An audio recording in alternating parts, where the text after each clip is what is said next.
He steps to the mic with a boom, ping, ping. Wisdom sharper than a beast's fierce sting. Words like fireflies that light the night. He turns the dark into blazing bright. Boom, ping, ping, the truth takes wing. Milwaukee's voice, let the city sing. Boom, ping, ping, hear the freedom ring. Sherwin's the king, or the airwaves king.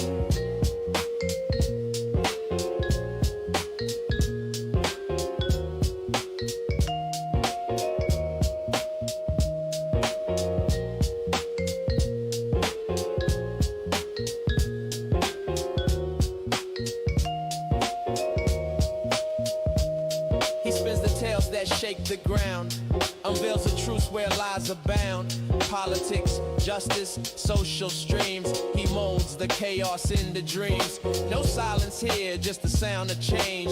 Boom, ping, ping, rearrange. Boom, ping, ping, the truth takes wing. Milwaukee's voice, let the city sing.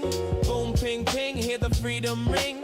Sherwin's the king, or the airwaves king. Through the static, through the noise, he amplifies the people's voice. Boom, ping, ping, like a heartbeat's call. He's got the wisdom to break down walls.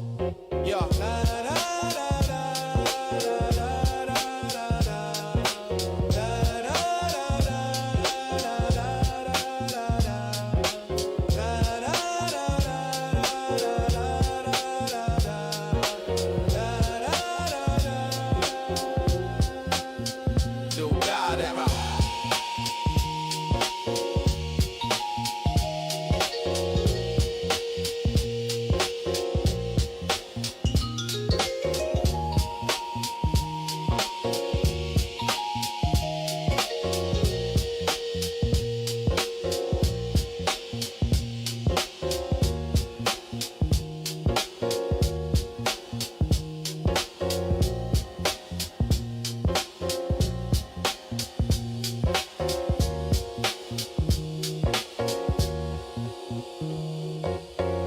Good morning. Welcome to the program. Today is Friday, June 26th, 2026. If you live long enough, you will see things come full circle. You know, the old adage, history repeats itself, especially for those who do not study it. I'm seeing a bunch of these full circle moments. This is not what, your elders tell you that maturing is going to be like. You start to see the same lyrics to songs that were made a long time ago, and then there's a reinterpretation, and maybe that goes for music too. This analogy can be used for, because there are songs that maybe came out 40, 50, 60, 70 years ago, and those songs can get remade for a newer, younger generation, and this newer, younger generation that is listening to this music may have no idea that that song is a remake, probably from Motown back 60 plus years ago. Well, social themes can operate the exact same way. There may have been a series of issues and problems and crimes many, many years ago, and then time goes on and maybe there's some improvements, but then you can have these full circle moments. I think the city of Milwaukee is also like that, but it gets even more specific. And I do want to give a shout out to the morning show, even though they stole some of my thunder with one of their stories. But if there is something that is taking place in this city and it's making noise and waves and garnering attention, expect us on our different respective shows here on 1017 The Truth to talk about the same stories, but give our different perspectives on them. So these full circle moments that we have in the city of Milwaukee, and we can refer to something like, deindustrialization, where there was a lot of factory jobs here, so many, in fact, and such a huge demand for labor. And it wasn't even necessarily skilled labor. Back, in the 50s and the 1960s, you could get the job and they would train you on the job. Now, to get a job that would pay a comparable income and give you a fairly decent lifestyle, you've got to get some kind of specialized training and education, which I suppose that would be expected. The problem is there was also a period of time when you can get that same kind of specialized training and education right in the public school that you attended. So when you graduated from high school, you were work ready, or at least more work ready then than you are now. If you have a high school diploma, and a lot of the young people have just graduated from high school, congratulations to the grads and to the parents that never thought their children or grandchildren would walk across that stage. It really is a good feeling. But I legitimately don't know, and I guess I could look it up, but it might be a fool's errand to do so. You can't feed a family or even think about starting a family with just a high school diploma unless you're starting off in life with some pretty major advantages like a trust fund or a whole bunch of money that you saved up. But some time ago, you could actually, in fact, get a decent job with just a high school diploma. And so we have so many people in the city that were dependent upon the manufacturing and the production and the assembly lines that we had in this city. And then that stuff went away in favor of cheaper labor, most likely. And then crime set in. 1970s crime ticked up all over the country. In fact, I would say the crime really hampered Jimmy Carter's only term in his presidency because you had double digit inflation and unemployment was going through the roof. So a whole bunch of things plagued his term. And then, of course, you have the crack epidemic, which now that I think about it, because I was alive for the crack epidemic, I was around, I was young when it started. I was beginning to come of age when we were considering remedies for it in the 1994 crime bill. I was 19 years old when that bill was signed into law. So I saw the impacts of it. I think we blow it out of proportion. In fact, I know that we blow it out of proportion because we want to attribute all of the social problems that we have. So, it was the crack epidemic and it was mass incarceration. It didn't have the impact that you think. What we oftentimes do is we diminish the importance of people's personal responsibility. And sometimes people just make really bad choices. And if you make bad choices and you have children in a developmental environment where the adults are making bad choices, the children are going to pick up on those bad choices as well and probably be less than productive adults. You can't blame crack and mass incarceration on that. But I think that when we wax nostalgic about mass incarceration, because black people want a mass incarceration, I would argue that we still do. If you work really, really hard and you're dedicated to being a good person and a good citizen, you don't want anybody of any race or any ethnicity interfering with that. And if they are interfering with that, we want those people to pay some kind of price in hopes that they learn their lesson and then they can come back to regular society and hopefully be productive. We do have a question on the YouTube poll. I'm going to get to the details of the story behind the prompting for the question on the YouTube poll. I'm curious if you guys think that judges are being too lenient on reckless driving cases, and there's a story that appears in local news that I want to touch on, but I want to get your opinion first because we hear about a lot of reckless driving. In fact, it's such a problem that we have really redesigned and re-engineered a lot of streets in the city of Milwaukee, sometimes to a point where I believe it's counterproductive, but we had to do something about it. But the question is, are judges, when you get sentenced, I know they can tow your cars, they have a little bit more a bigger toolbox of law enforcement options when you get caught recklessly driving. But are the judges too lenient? So that's our YouTube poll question for the day. Yes or no, do you think these judges are too lenient on reckless driving? But let me get back to these full circle moments. And now we're witnessing another increase and a spike in crime. And I wonder 20 years from now, 30 years from now, will people look at these current spikes in crime and the shootings and all the disorderly behavior that we see in our entertainment districts, the Brady Street district in particular? That's where the morning show stole my thunder a little bit, talking about yet another shooting in the Brady Street area. Are we going to wax nostalgic 20 or 30 years from now? Because this crime increase that we are going through right now, it's pretty significant. It is changing people's behaviors. It's changing people's attitudes. I think we are much quicker to stereotype the people that live in the areas where the crime is taking place. Instead of also looking at neighborhood residents as victims, we almost look at them like they're perpetrators. Because if you hear of the neighborhood and if you know the cross streets of a particular part of the city where a shooting took place or a car theft or a robbery took place, you begin to think that that's just a bad neighborhood. The whole neighborhood is bad. No, it isn't. We got to stop doing that. But I wonder, when we analyze this current crime trend that we were in, which, let me be clear, the gubernatorial candidates running right now in Wisconsin, they don't want to touch it. They're not saying anything about it. Problematic, because that means if what I believe is an increase in violent crime in the city of Milwaukee, and some of it is just a natural spike because of summer, but it was murders this winter.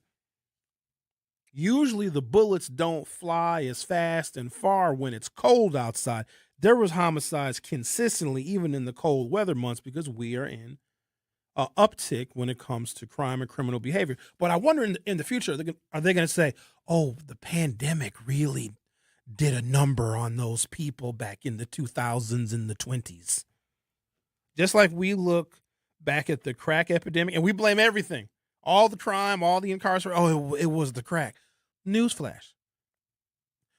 There weren't that many people smoking crack. When some of you that weren't around for that era, when you hear about people talk about, oh, the crack epidemic and mass incarceration and all of the things, do you guys think that people were just walking around smoking crack, just like on the sidewalk, at the bus stops, taking their kids to school, family reunions and picnics at the park, people were just smoking crack? It wasn't that common. It was like 4 people behind a Super America. And then if you happen to walk behind the Super America, they would scatter. They would run. The crackheads are very fast. They would just take off. It wasn't more people, I would say, are smoking very potent marijuana now than ever smoked crack back then. And both are very readily available. So I'm just wondering if we're going to, when we have another full circle moment, when those of you who might be on the younger side, maybe some of you are in your 20s or in your 30s or in your 40s that are around right now, in a couple of decades, when you look back on this particular crime spike and say, wow, it was the pandemic that screwed everything up. And maybe, who knows, maybe it was the pandemic that led to this current spike in crime. Because I do know that a lot of habits changed and some bad habits were formed. And there were a lot of unsupervised youth, because statistically, working class folk, poor folk, black folk had jobs that they could not do remotely. Now, remember, the schools were closed for a really long time. MPS wanted to stay closed forever. And I bet if the teachers union got their way, they still would be teaching virtual because they didn't want to deal with your kids in the classroom. But in that amount of time, parents, especially black parents, had to go to work in a pandemic because they didn't have jobs that could be done remotely. Now, some did, a lot did not. And their children oftentimes were unsupervised or were left under the auspices of maybe older teenage siblings. Terrible idea. And it led to some bad habits. And I'm trying to dissect and figure out all the different pieces and being specific in what leads to these spikes in crime. Let's table that for a second and go back to the shooting that took place overnight on Brady Street. I live in a Central City, North Side neighborhood, and I have for quite a while. And I can say honestly and unequivocally, so I have one of those neighborhoods where you would expect stuff to happen. Surprisingly, nothing has happened. I even hear less gunshots. But then this time of year, you don't know if they're gunshots or fireworks.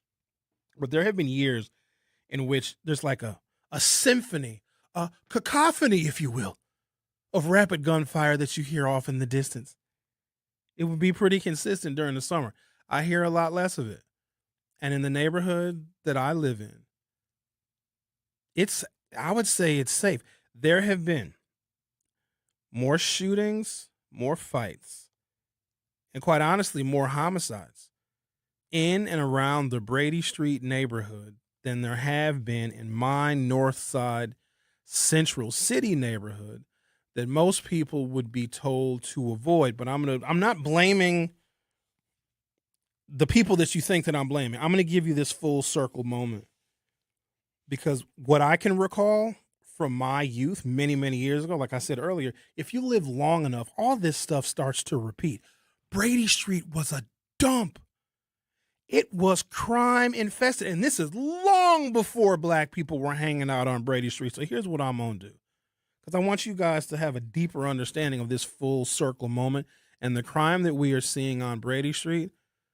The same thing was happening a generation ago, because Brady Street, believe it or not, I know this is hard for some people to understand, was the hood. It was full of junkies. It was disgusting. They even had to cancel the Brady Street Festival, which has been going on since the 70s. They canceled it in the early 1980s because of crime. And guess what? It wasn't black people. So in my lifetime, I have seen Brady Street go from dump to the city of Milwaukee invests a whole bunch of money and they bring in businesses and they create business improvement districts. And I want you to be aware of that, because any neighborhood in the city of Milwaukee can get the kind of investment that Brady Street got and turn it into a flourishing entertainment district where the housing values are going up and people are moving in. And you have to wonder why the city of Milwaukee doesn't use that same proven, tried and true strategy in other parts of the city. But I'm going to give you the full circle moment, because the Brady Street that I remember, you stayed away from because it was junkies and heroin needles were in the gutter. And yes, that Walgreens was a problem back then like it is right now. We're going to talk about the full circle moment and hell, anything else you want to talk about today on a Friday edition of The Truth with Sherwin Hughes, exclusively on 101.7 FM. Don't go anywhere. I'll be right back. Don't touch that dial. The Truth with Sherwin Hughes will be right back on 101.7 The Truth, The Truth app, and 101.7thetruth.com. The Humbert Blow Foundation, Inc., nonprofit 501c3, and our presenting sponsor, Beta Philanthropies, Inc., invites you to the 32nd annual Humbert Blow birthday party for the kids on Saturday, June 27th from 2 p.m. to 6 p.m. for kids ages 2 to 13 years old at the Fitzsimmons Boys and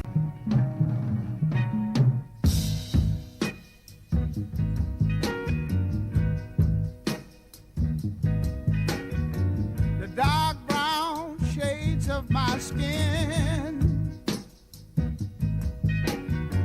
only add color to my tears. Didn't think you would hear some Syl Johnson, did you? I think I'm probably one of the best DJs in America, if I had to guess. JD the Poet says a lot. Let me jump in the YouTube conversation at a point where it makes sense. Brady Street is a gathering place for the city. The police have a large presence on Water Street starting at 9 p.m. The crowd has migrated to Brady due to the narrow nature of the street.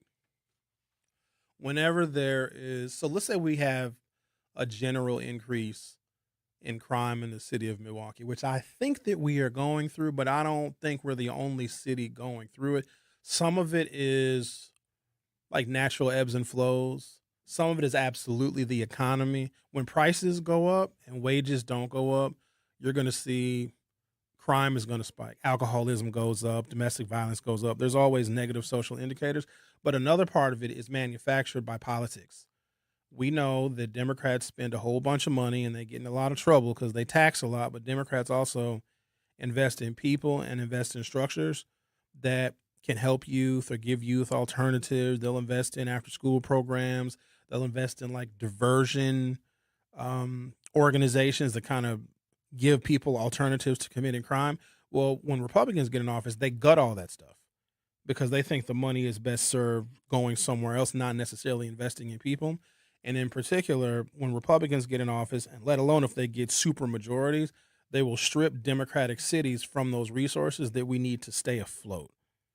And that's the cycle of it. So we have a natural increase in crime. Some of it is economic because I don't know what this damn economy is doing. I personally think that we're in some kind of an economic recession, but you will never hear that come out of the Trump administration's mouth because Donald Trump has screwed up so many things. He doesn't want to add recession to it. When we look back on this era, I think we will see that we were in an economic recession, even though it wasn't named as such. And then also when you strip away a lot of the resources from neighborhoods and communities and blue states and blue cities, you're going to see some natural increases in crime. But whenever you have large entertainment districts, they're going to be impacted as well because if there's a natural spike in crime, and some spikes in crime in America are in fact natural, they just ebb and they flow, then entertainment districts where people gather are also going to be reflective of that trend. And it might even be more severe because you have a large group of people that are gathering, plus you're adding alcohol into the mix. And then you just have this general kind of understanding that is happening in American society where we don't really police each other's behavior. We don't use shame enough. There was a period of time where if you went to a restaurant and the atmosphere of the restaurant is kind of quiet and subdued and laid back and chilled out, if you were the table making noise, everybody in the restaurant would stare at you and you would feel some shame. I do not know what happened. That shame is no longer a part of our discourse in public. And you didn't want to be that person. You didn't want to be that loud table ruining everybody else's experience. Now people will go out just to ruin somebody else's experience. Like we used to police each other's behavior. They have a term for these places where we all hang out. I didn't know did they use this term. I think this term comes from the whites. They call them third spaces. Yeah, I didn't know that either, Xavier. I was reading an article and they kept referring to third spaces like we just knew what they were. Like, oh, in the third spaces, because this is where I got the information from that I'm talking about now about people not policing each other's behavior in these quote unquote third spaces. So you're at home, right? Because that's where you live and that's where you sleep and hopefully get laid. And then you go to work. And in third spaces are where you go to hang out. Didn't even know they had a title for it. So a third space would be restaurants, bars, lounges, parks, festivals, Summerfest, ethnic festivals. The 3rd Street Market Hall is the third space.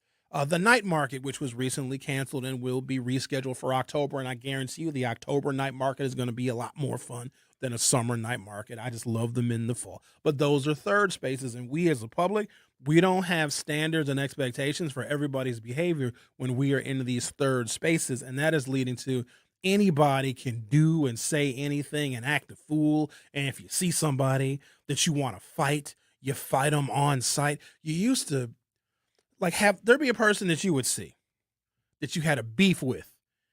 And you would see them and they would see you, and you might even approach each other in a third space at a public event where there's children and there's other people that want to enjoy their time at the third space.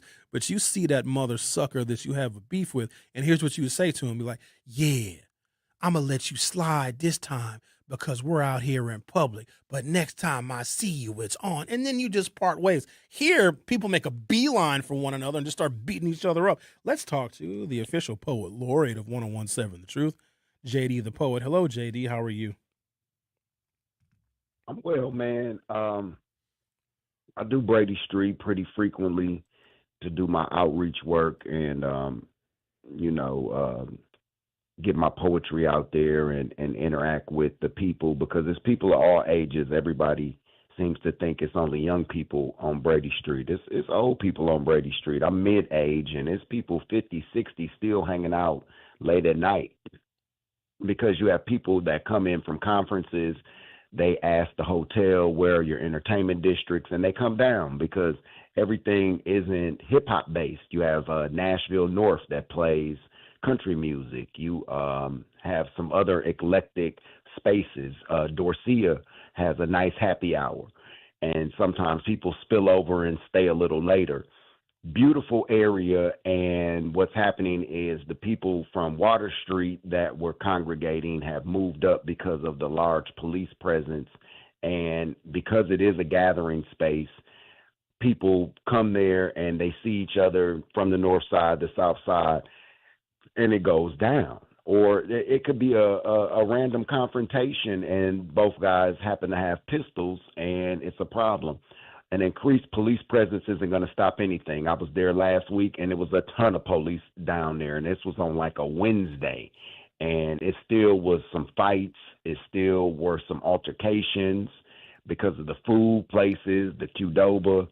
So in order to curb that, we have to change our mindset and the mindset of the children.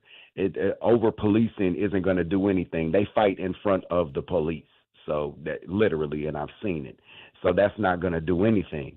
And until we have a change in mindset as a people and as people who go out, and we do have to police each other, like you say, it's not going to change. And it's still a fun place to go regardless of age. I usually go a little earlier in the day. I try to be home by midnight. That's when I turn into a pumpkin. But other than that, it's a decent space, and I think we should continue to enjoy it and be safe and vigilant while we're out. Thank you, JD. I appreciate your call and your sentiments. All right. Have a good day. Oh, you too. Now, he did say he's home or he leaves by a certain time, right? Which is probably smart. But that also is reflective of people having to change their behavior because of a phenomenon that is taking place in the culture. So that's a reflection and an acknowledgement that there's something in the air. There are a number of folk of a particular generation. And when I say of a generation, I'm talking about people now that are out there now, that are in the streets now, that are going out right now, whose behavior we're not going to fix. It's hopeless. If you have the mindset where you don't care about a public space, or a third space, and if you see somebody that you don't like, you'll pull a pistol out anywhere and you'll fight somebody on site. We can't do anything with you. And here's the other thing. Why would we waste our time? There are people that we can save. That is where our effort needs to be. We just have to resign to the fact that there are some people that we are not going to be able to save. And I think that we are less than productive because we spend so much time trying to change the minds and convince people that are too far gone. You'll never get them back. And there's a deep sympathy for these people. We have to help them. You can't. And once you realize that, you will be much better off and you will have more peace of mind, and you will take your efforts and whatever limited time that you have to make this city better, and you will put it where it will be most productive, because there are people that are saying, hey, I need help. I'm looking for alternatives. Hey, I'm looking for diversions. Those are the people that we can work with. But the ones that are already too far gone, we're going to have to let law enforcement take care of them. And that's just what the reality is, because there's some people that you're just not going to be able to do anything with. And I know that might be a fatalistic kind of view. It is also very much rooted in reality. Buck says, can't compare marijuana smoking to crack. You can compare addiction. Yes, you can. While crack is a different kind of addiction, there are people that smoke marijuana from sun up to sundown. And there's way more people. And because it's become recreational in most of the country, and you even have these CBD shops that can sell Delta, I think Delta 9, Delta 8, Delta 10, one of those versions of THC. There's 20 or 30 of them just in the city of Milwaukee. Now, because of a revision by the Trump administration, a lot of these CBD shops that sell THC in Milwaukee are going to be closing. They have a deadline to close by November because Donald Trump is now curtailing that loophole from the 2018 Farm Bill. But it is, and there's no way that the constant smoking of marijuana, because THC is an intoxicant, and it's everywhere. Go anywhere in the city of Milwaukee, and you're a half a block away from smelling marijuana. That can't be good. And there's way more people that are using marijuana than ever use crack. Now, some people can smoke weed, and they're perfectly fine. Some people, when they smoke marijuana, their personalities change. If they mix a little alcohol with that, they become a totally different person. Addiction is prevalent, and it's an intoxicant. And I don't want people to just dismiss the fact that, oh, it's legal. Fair enough. A whole bunch of stuff is legal. Hell, alcohol is legal. But that still does not negate the impacts of alcohol abuse. Like, that's a real major problem. And for so long, people wanted marijuana to be legal.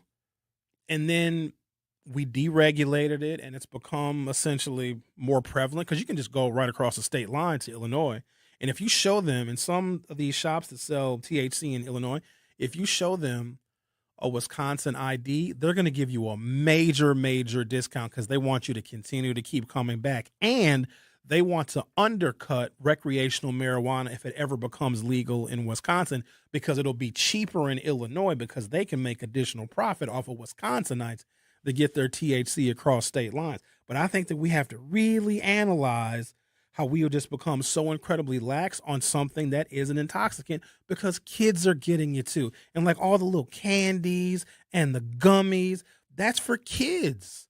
Because if you want to have an industry that lasts forever, you don't ever want to go out of business, get kids addicted. We had candy cigarettes when I was a kid. And guess what? I grew up and became a goddamn smoker. Thank God I quit. But they had to outlaw candy cigarettes because they knew that that was the true gateway to being addicted to nicotine. Having all the candies and having all the gummies and having all the little marijuana Skittles and all the things. Kids get a hold of that stuff. Go look up the statistics on the number of children like under the age of 5 that get THC intoxication because they see a piece of candy.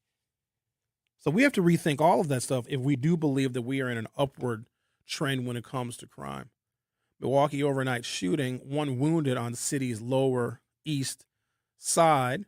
According to the Milwaukee Police Department, just before 12:30 a.m., a 28-year-old was shot in the area of Farwell and Brady. The shooting victim went to a local hospital for treatment of critical injuries. I'm going to take a break, come back, and give you a little bit of a history of the ebbs and flows of crime on Brady Street going back to the 1970s and the 1980s, to where they had to literally cancel the Brady Street Festival because of the violent crime in that neighborhood. And that's the Brady Street that I remember, because even going through the 1990s, Brady Street was a dump. I knew to stay away from that damn Walgreens when I was in high school. And now, of course, people are avoiding that Walgreens for the same reasons, but they may not be aware of the history. And I just don't want folks to be blaming black people for all of the terrible things going on in the Brady Street neighborhood. There was a period of time where we didn't touch Brady Street as black folks, and the crime was just as bad, if not worse. We're going to talk about it today on The Truth with Sherwin Hughes on 101.7 FM. I'll be right back. The Truth. Your mind. Find mental health resources at loveyourmindtoday.org. Brought to you by the Huntsman Mental Health Institute and the Ad Council. This is The Truth with Sherwin Hughes on 101.7 The Truth, The Truth app, and 1017thetruth.com.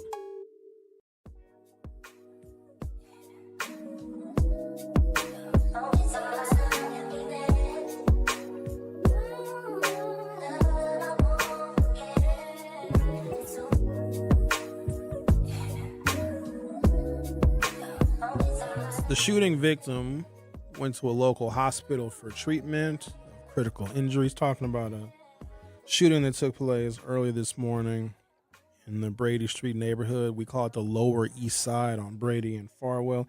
And there have been several different and distinct eras of crime in the Brady Street neighborhood. And we are in currently the second distinct era of crime. And so in the late 1990s and the early 2000s saw real attention from the city to invest in that neighborhood and bring restaurants and bars to make it an entertainment district, because there's something that cities can actually do if they want to prioritize the neighborhood. I want folks to notice that contrast. A lot of you have noticed all the money, all the investment they have put into downtown, and we have neglected certain north side neighborhoods. And when those north side neighborhoods are higher in crime, that is reflective of bad city policy, because Brady Street used to be one of those neighborhoods as well. And the city decided they want to put its best foot forward to mitigate that crime. And they invested money and supported business improvement districts and gave away tax incremental financing. And then you had a period of development where a lot of bars and restaurants were coming into Brady Street. And then here's something else that happened. So when that takes place and the neighborhood is changing and becomes like hip, like one of those cool urban neighborhoods, and now people are moving in. The home prices went through the roof. Rent prices went through the roof, and Brady Street was good living. In fact, the previous 101.7 The Truth, which I guess this is the third incarnation of this frequency. So now we are owned by Milwaukee Black Media. Prior to that, 101.7 was owned by Good Karma Brands. Good Karma Brands purchased this signal from the Devil's Advocates, and our radio station was located on Brady Street. That's where we broadcasted from. For how long was I there? Earl Ingram and I were there. I don't know. I think Earl started in 2017. I came in 2018. They were out of business by 2020. I hated working on Brady Street because it was gross. It's just nasty. I hate it. It's nasty. No offense, guys, but I'm also old enough to remember when it was a neighborhood that you avoided. And so you had an early crime spike on Brady Street in the 70s and the 1980s, and I got details of that. And then you had the revitalization. Everybody moved in, thought it was cool, thought it was hip, getting ripped off for the houses that they're paying and paying way too much rent. And now there's this third crime spike. So in my lifetime, I've seen more crime spikes and more dilapidated Brady Street than I've seen revitalized Brady Street. And it's always just stuck with me because it was a place to avoid. So when I got my driver's license in 1991, we explored the entire city. My parents gave me a car when I was 16. Probably the best and worst mistake that they ever made, but I'm very thankful that I had that kind of freedom. Here's another interesting bit of juxtaposition. These kids nowadays don't even want to drive. I remember my friends working 2 jobs in high school just so they could have some wheels, just so they could have a car. These kids don't even want to. I can't even put my head in the space to where I didn't want to drive. That's all we wanted to do. And if your friend had a car, I stopped taking the school bus because my friends who were a little bit older had cars. There was nothing cooler than getting out of one of your friends' raggedy cars, because all the cars back then were raggedy, but also you can get a car for $300 back then. And you park in a student parking lot. It was like status. If you had a friend that had a car, or lo and behold, if you had a car. I'm trying to think of what men and or boys need. Do boys even want to have sex with girls anymore? Or is everybody gay? Because I'm not entirely sure about that. I think there's a whole, like a younger cohort of people where 82% of them are all gay. So we weren't gay back then, and we were a lot less gay. Or even back then, gay men still had sex with women. I guess maybe that's a problem, but whatever. All you had to do to get laid was have a car. So that was yet another reason for young men to want to get a job and to work and to get a car, because you get laid. All you needed was a vehicle. Now these kids don't even. What is motivating young men if it's not girls? I guess, well, if they're all gay, they're probably motivating each other. And I'm not coming down on the gays. It's just, for a group that doesn't naturally reproduce, they've reproduced. But I guess when you think about it, don't the gays come from the straights? So the straights make the gays. Yeah, I don't know. I'm just very confused because most of our motivation as young teenage boys was get a job, get some money, get a car, so you could go and pick a girl up and drive. We just used to drive around. That's all. We go down to Highway 100 and cruise the strip. We might go to the shopping mall. We had drive-in movie theaters in which no one watched the movies. Our original Netflix and chill was, remember that drive-in they had over by Dreska Park? I can't think of the name of it, but you could sneak into the drive-in. So after the movie started, there was a side gate. Why they left it open, I never paid for a drive-in movie in my entire life. Me talking about drive-in movies is probably piquing somebody's interest because, like, oh, what's a drive-in movie? Let me tell you. It's a gigantic outdoor screen in the middle of a gigantic empty parking lot. Well, how do you hear the sound of the movie? I knew you would ask that question. You would tune your FM radio to a certain frequency, and the sound of the movie would broadcast in your car. And you'd be in the drive-in theater, and you'd bring your snacks, and you'd eat your snacks. Some people would drink alcohol. I know nothing about that at the drive-in theater. And sometimes you're sitting in the car. Sometimes you're sitting on the hood of the car. If somebody had a pickup truck, everybody's hanging out in a pickup truck, and they had a concession stand, and it was just a grand social event. Drive-in movie theaters. If you didn't have a car, you couldn't go to the drive-in movie theater because nobody went to the drive-in movie theater on foot.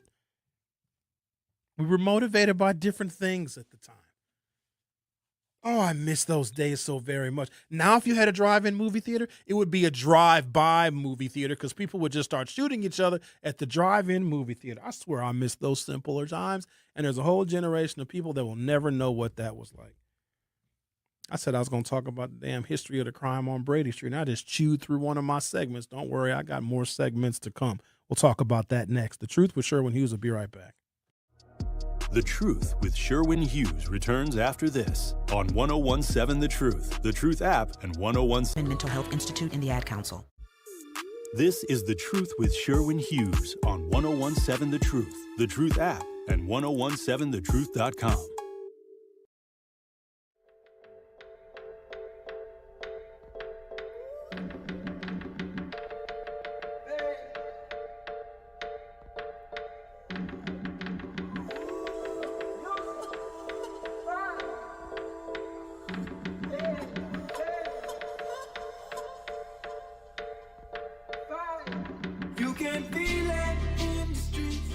Reginald says, y'all remember when the Pizza Man was on East North Avenue as well as the original Golden Chicken? The original Golden Chicken I don't remember, but I do remember Pizza Man that would burn down because there was an arson. It was a Pizza Man. That whole corner of that block burned down. Pizza Man. There was a nightclub on the corner which had a bunch of different names. It was Matisse, and it was Kush, and then there was a little coffee shop around the corner. And I believe the coffee shop owner, which was the smallest establishment on that block on East, like North Avenue and Kenilworth, right there. That coffee shop was the smallest establishment, and I think the owner set it on fire, and now it's apartments. What else did Reggie say that was interesting? He said, remember when cars were made out of metal? I don't know why people think that cars were safer when they were made out of metal. People would die from a 10-mile-an-hour crash. There was no airbags. There was no crumple zones. There was no safety technology. Like people always say, oh, back in the day when the cars were made out of steel, you would get jabbed in the heart by the steering wheel. Traffic fatalities have gone down dramatically because we have increased automobile safety. Let me get back on task here before I get bogged down in the YouTube chat and get to arguing with y'all. Brady Street in Milwaukee is best understood less as a single, quote, crime neighborhood and more of a high-density nightlife corridor inside the Lower East Side where crime patterns strongly track with nightlife cycles, population churn, and broader citywide violence trends. Its history from the 1980s to today show 3 distinct phases. Late urban decline, 1980s through the mid-1990s. Early revitalization, which is the late 90s through the 2010s. And nightlife intensification with episodic violent spikes from the 2010s through the present. So when I became, I'm going to call it municipally mobile, where I had a car and we would drive all over the city, Brady Street was in its urban decline. And I was told, stay away from that area. I also was told to stay away from the South Side as well. Because when my parents arrived in Milwaukee in the 1960s, they were warned to stay away from the South Side because of the very intense riots and protests that were opposed to open housing. And so my exposure to the South Side was few and far between. And I still stereotype white people that live on the South Side. That's why it was funny that lady called in yesterday, and I immediately knew that she was a South Sider.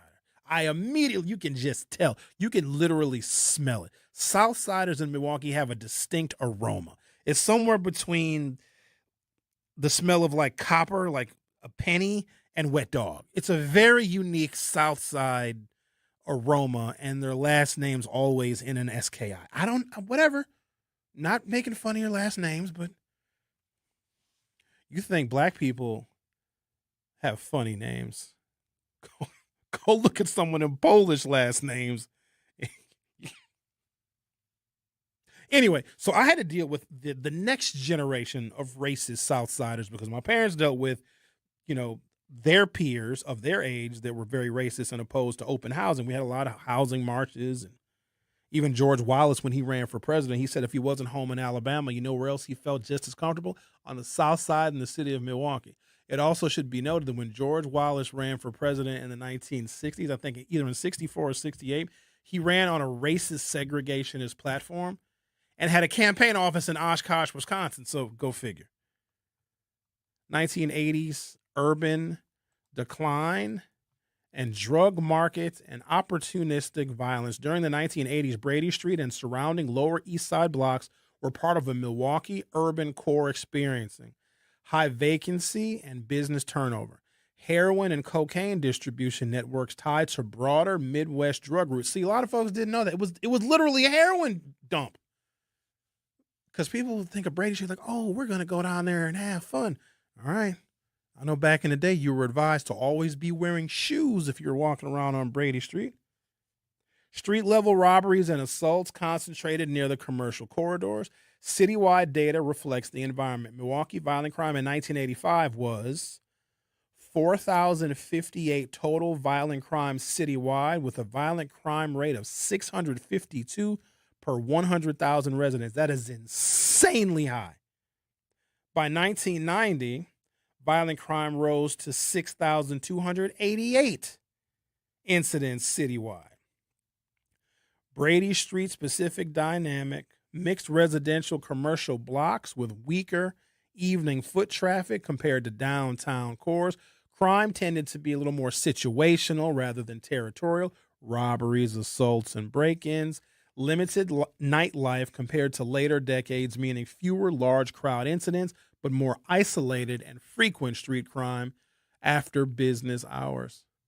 1990s, early stabilization plus emerging entertainment corridor. The 1990s marked a transition for Brady Street. Gradual reinvestment in the Lower East Side, growth of bars, restaurants, and small music venues, increased pedestrian activity compared to the 1980s. The crime environment, Milwaukee's violent crime peaked mid-decade. In 1995, at 6,700 incidences of violent crimes citywide. The Brady Street pattern shift. Crime begins to shift from vacancy-driven to now crowd-driven.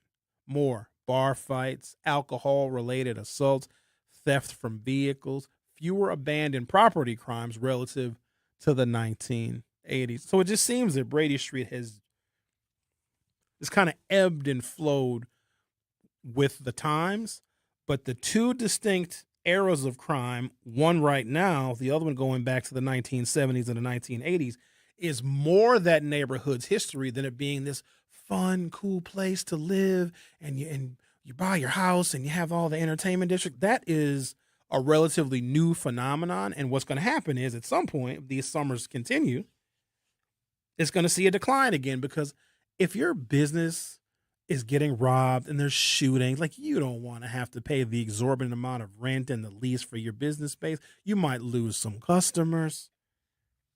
Who knows? Maybe we get out ahead of it. Maybe we do not. The long run summary: 1980s on Brady Street, vacancy plus opportunities for street crime. 1990s stabilization and early entertainment corridors. 2000 to the 2010s, gentrified nightlife district with crowd-based violence in the 2020s, lower frequency but higher visibility violent incidents with periodic spikes. I have an article on, I might have to find it. I don't know where it is. Well, they had to end the Brady Street Festival. You know, the Brady Street Festival used to be twice a year. They still do it. Yeah, they do. Right? It's just once a year. They used to do it 2 times a year. Then, because the crime got so bad, they did it 0 times a year. And then they brought it back. And who knows if they're going to take it away again, because really all it takes is one incident and for vendors and sponsors to pull out, and then it can potentially happen again. So I'm trying to give this perspective on. You are listening to The Truth with Sherwin Hughes on 1017 The Truth app, and 1017thetruth.com. Love and happiness, yeah, something that can make you do wrong, make you do right, yeah. Love.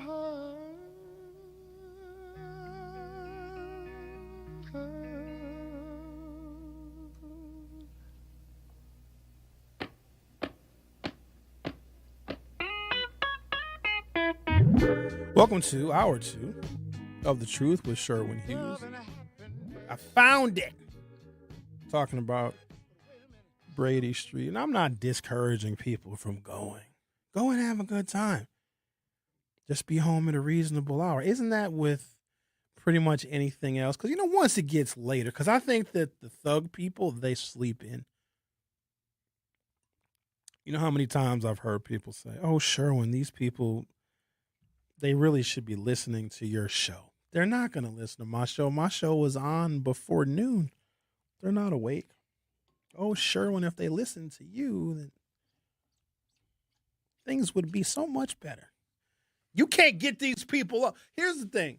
If you have, I don't know, what is the age in which parents should start telling their kids it's time for you to stand on your own? But no, let me also say this, though, because there's a larger number, probably the largest number of people under the age of 30 that still live at home because it's too expensive to get your own place. So kids, even adult kids, are living with their parents longer. But at what age?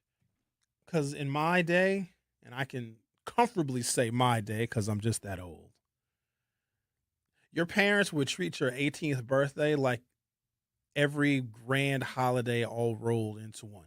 And it was very intimidating because my parents would use that to intimidate me. Sherwin, when you turn 18, it's one of those where you got to do something. You ain't going to stay here. You got to figure your life out. Either you're going to go get your own place or you're going to go to school, because I didn't know what the hell I wanted to do. I wasn't exactly hyped up to go to college because high school was enough for me. Oh, wait till you turn 18. They would just scare you. If you get in trouble by the police when you're an adult, it's different, sure. When the police catch you when you're a juvenile, that's one thing. But, when you're 18, the police will murder you and give you the electric chair. It's very frightening.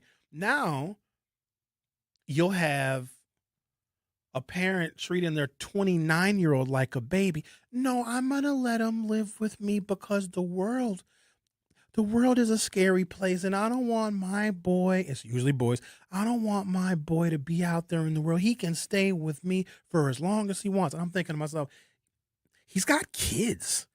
Like, you're a grandmother. I know, but he's still a baby. Your baby has babies. He's got 4 baby mamas.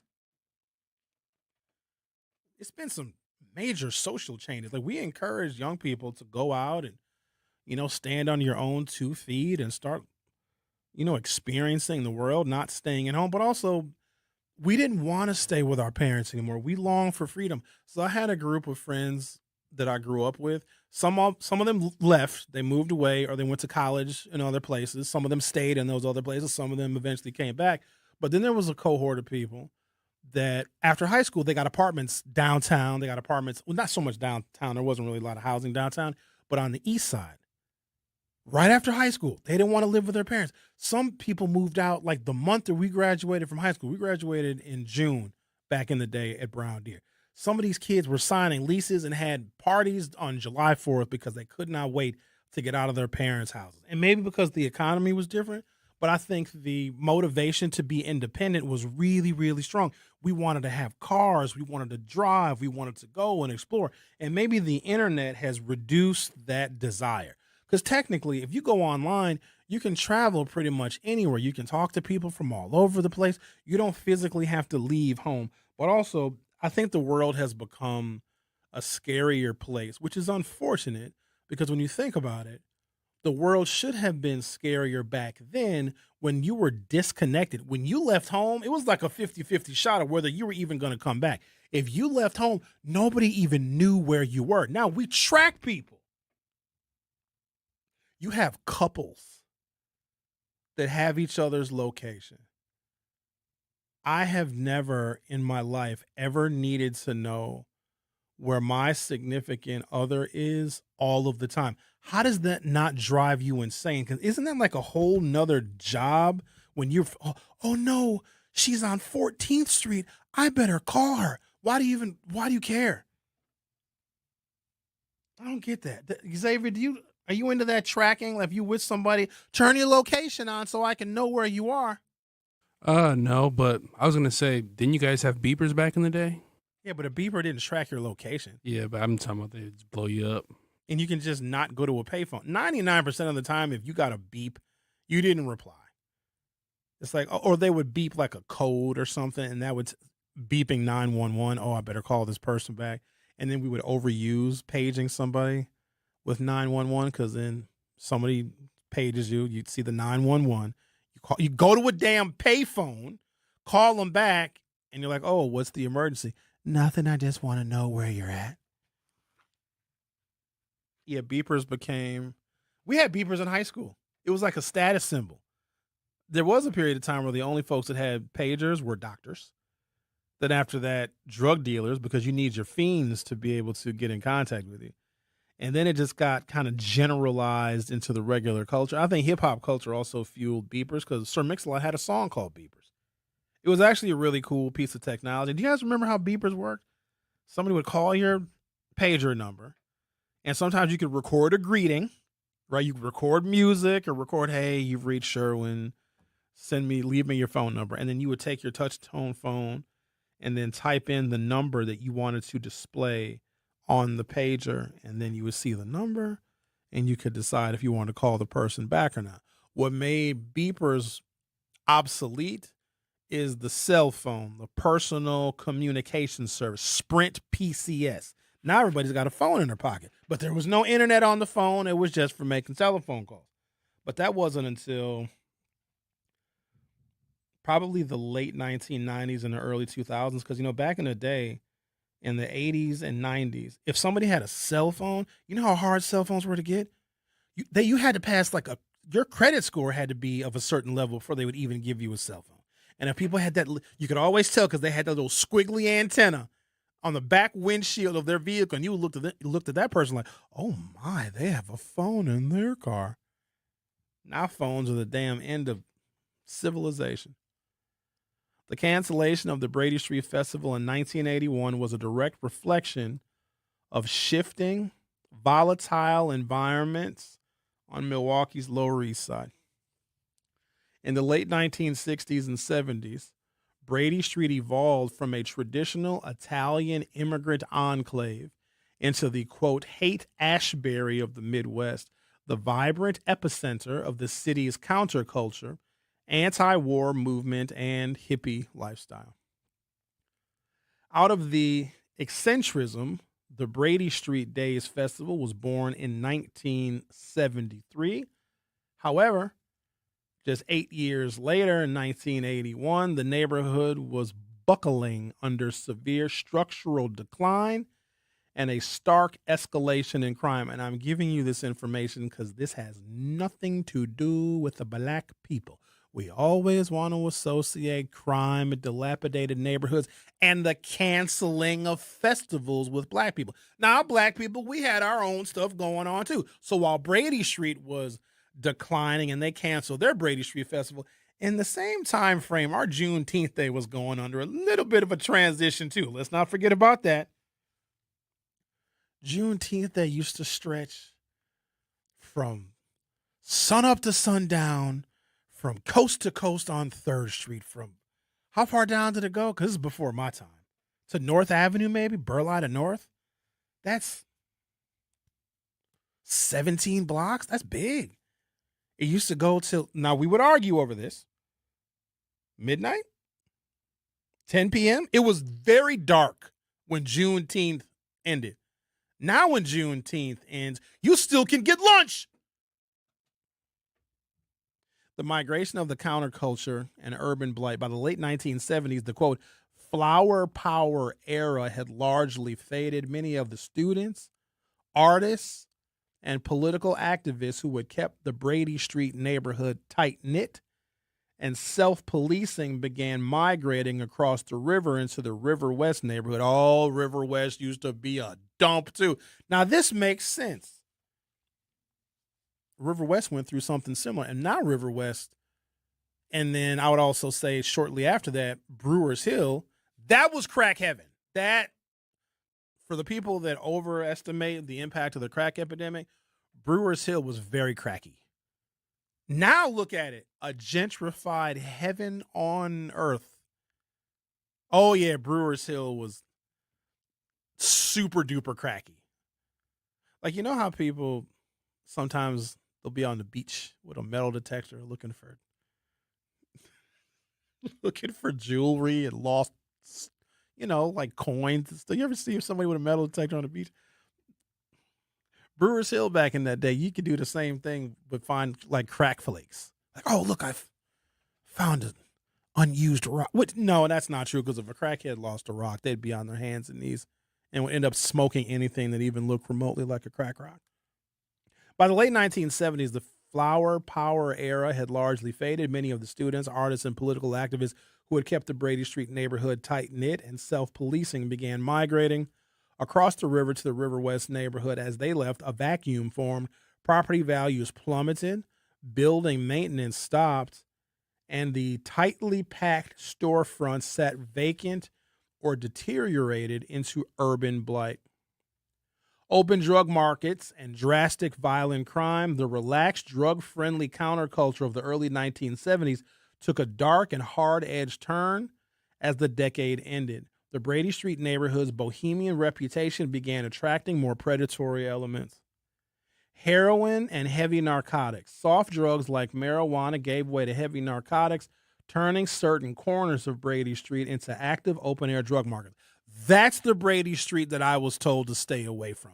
And when you are told as a young person, as a teenager, as an adolescent, hey, don't go to Brady Street because, crack. Also, keep in mind, at that time, we were in the just say no era. So if you were on drugs at the time, you were a monster. We didn't know anything about addiction. We didn't know anything about PTSD and mental illness and how people self-medicate. All that stuff came later. Back in the day, if you were on drugs, you were a bastard. Had Nancy Reagan telling us to just say no.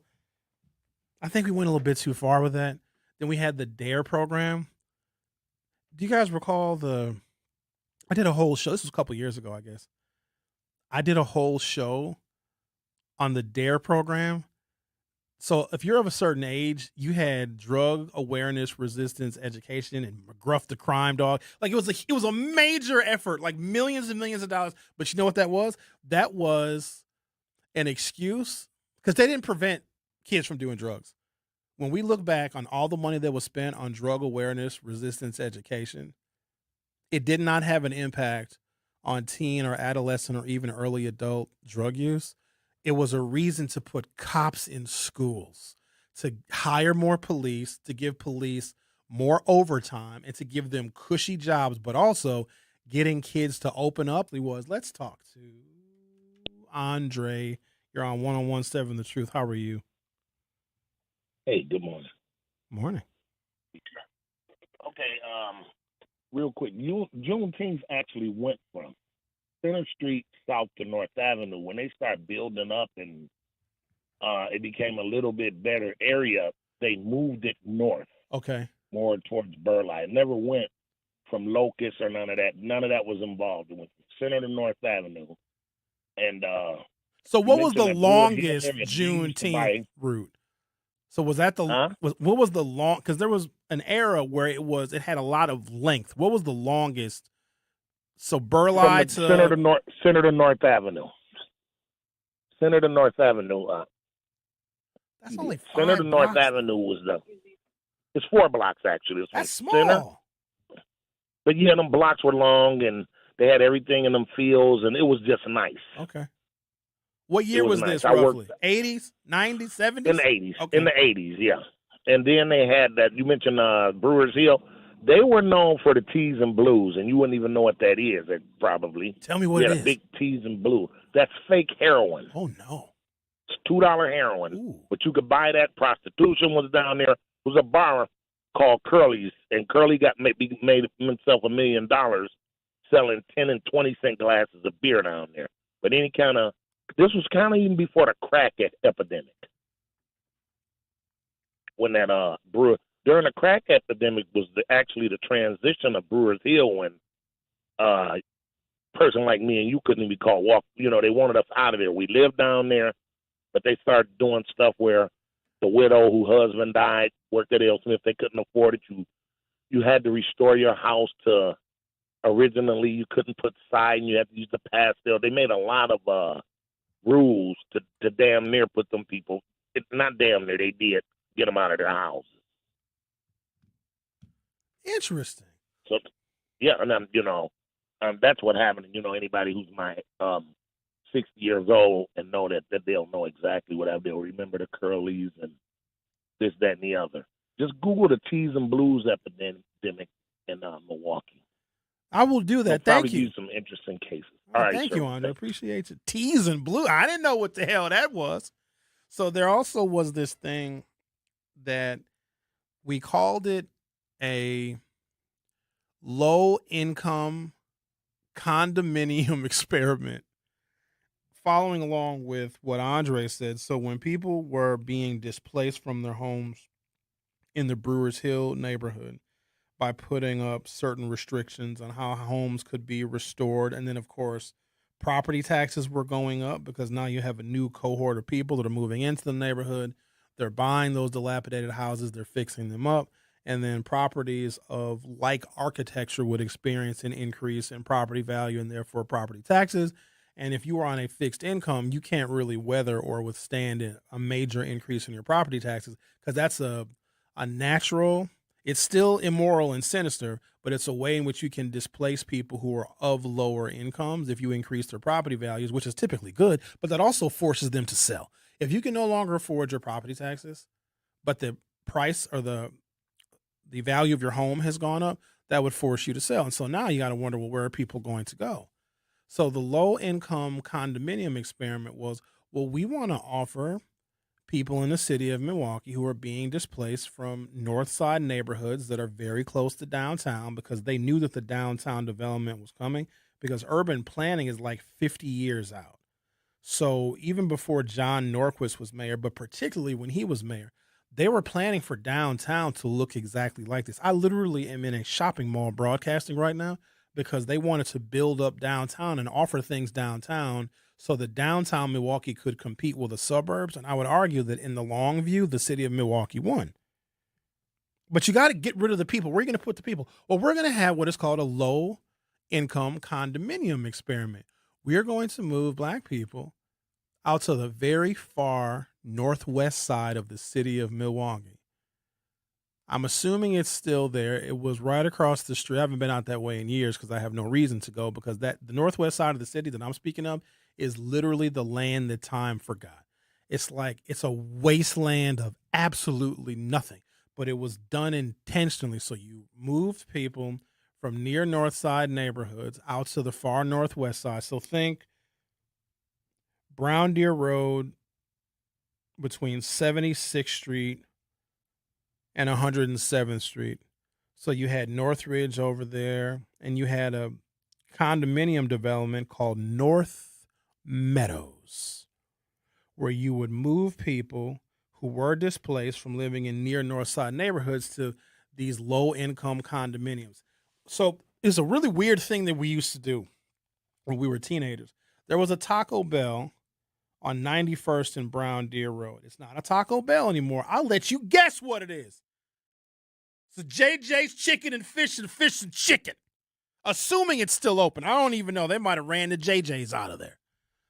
But as high school kids, we were always looking for places where we could go and hang out after hours without having to go down to the strip on Highway 100. So and the Brown Deer Park was closed at 10 o'clock. And if you were in Brown Deer Park, the sheriff's office would come and kick you out. But we weren't ready to go home yet. And as we were getting older, our curfews were getting a little bit later and nobody wanted to go home. So we hung out in the parking lot of the Taco Bell on 91st and Brown Deer Road. And we would just listen to music and we would just hang out. And the Taco Bell staff could not have cared less. So this is the early 1990s. But then as more and more people who were being displaced from near north side neighborhoods started to migrate to North Meadows on 91st and Brown Deer, then we were starting to engage with those folks, and several of my friends got robbed. There were many, many fights, and of course, we couldn't hang out at that Taco Bell parking lot anymore. So guess where we hung out after that? On the advice of the Milwaukee Police Department. Cops used to be cool. I don't care what nobody says. They said, hey, it's not safe for you kids to be hanging out here in this Taco Bell parking lot, because the cops would get called frequently because there's always a fight. And also a lot of kids from Benson High School would kind of infringe on our territory, and we didn't like that. And so the police would be like, look, and the cops said this to us, not to the other kids.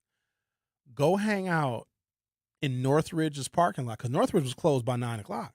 So after 10 o'clock, Northridge was completely closed and completely vacant. And we actually would hang out in the Northridge parking lot. And the cops were like, as long as you guys don't mess anything up and just you mind your P's and Q's, we won't bother you.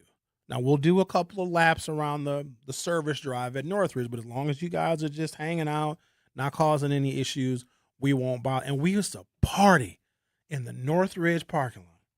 But as that neighborhood started to transition and more people were shipped out to the North Meadows, that low-income condo experiment, it killed that whole neighborhood, and it has not come back. We still don't know what the hell to do with Northridge. I've seen some renderings and a couple of charrettes of things that they're considering putting out there at Northridge. There's been a bunch of town hall meetings and a bunch of ideas being floated. But to the best of my knowledge, no ground has been broken on what they're going to do with that neighborhood. The land that time forgot due to the displacement of mostly black and lower income residents that were moved from the Brewers Hill neighborhood out to the far northwest side. At the same time, you got people coming up here from Chicago, Detroit, and Gary, Indiana, because Wisconsin was still giving out welfare checks. So those other states had reformed their welfare system, but not Wisconsin. So you had the worst of the worst from those urban areas descending on Milwaukee. And some folks will even blame the increased spikes in crime in Milwaukee on the worst elements that came to Wisconsin to take advantage of our yet unreformed welfare system. And it remained unreformed until about 1995. How interesting is that? Welfare gets cut off. Bill Clinton signed some legislation to reform welfare. I think we did some stuff here statewide as well. But then the year before, you have the crime bill. So not only do you have a 1994 crime bill, you're now cutting people off of welfare. That contributed to mass incarceration as well. Your life sounds pretty great. Don't let a buzz ruin it. Buzz driving is drunk driving. Don't drive buzzed. A message from NHTSA and the Ad Council. You are listening to The Truth with Sherwin Hughes on 1017 The Truth app, and 1017thetruth.com.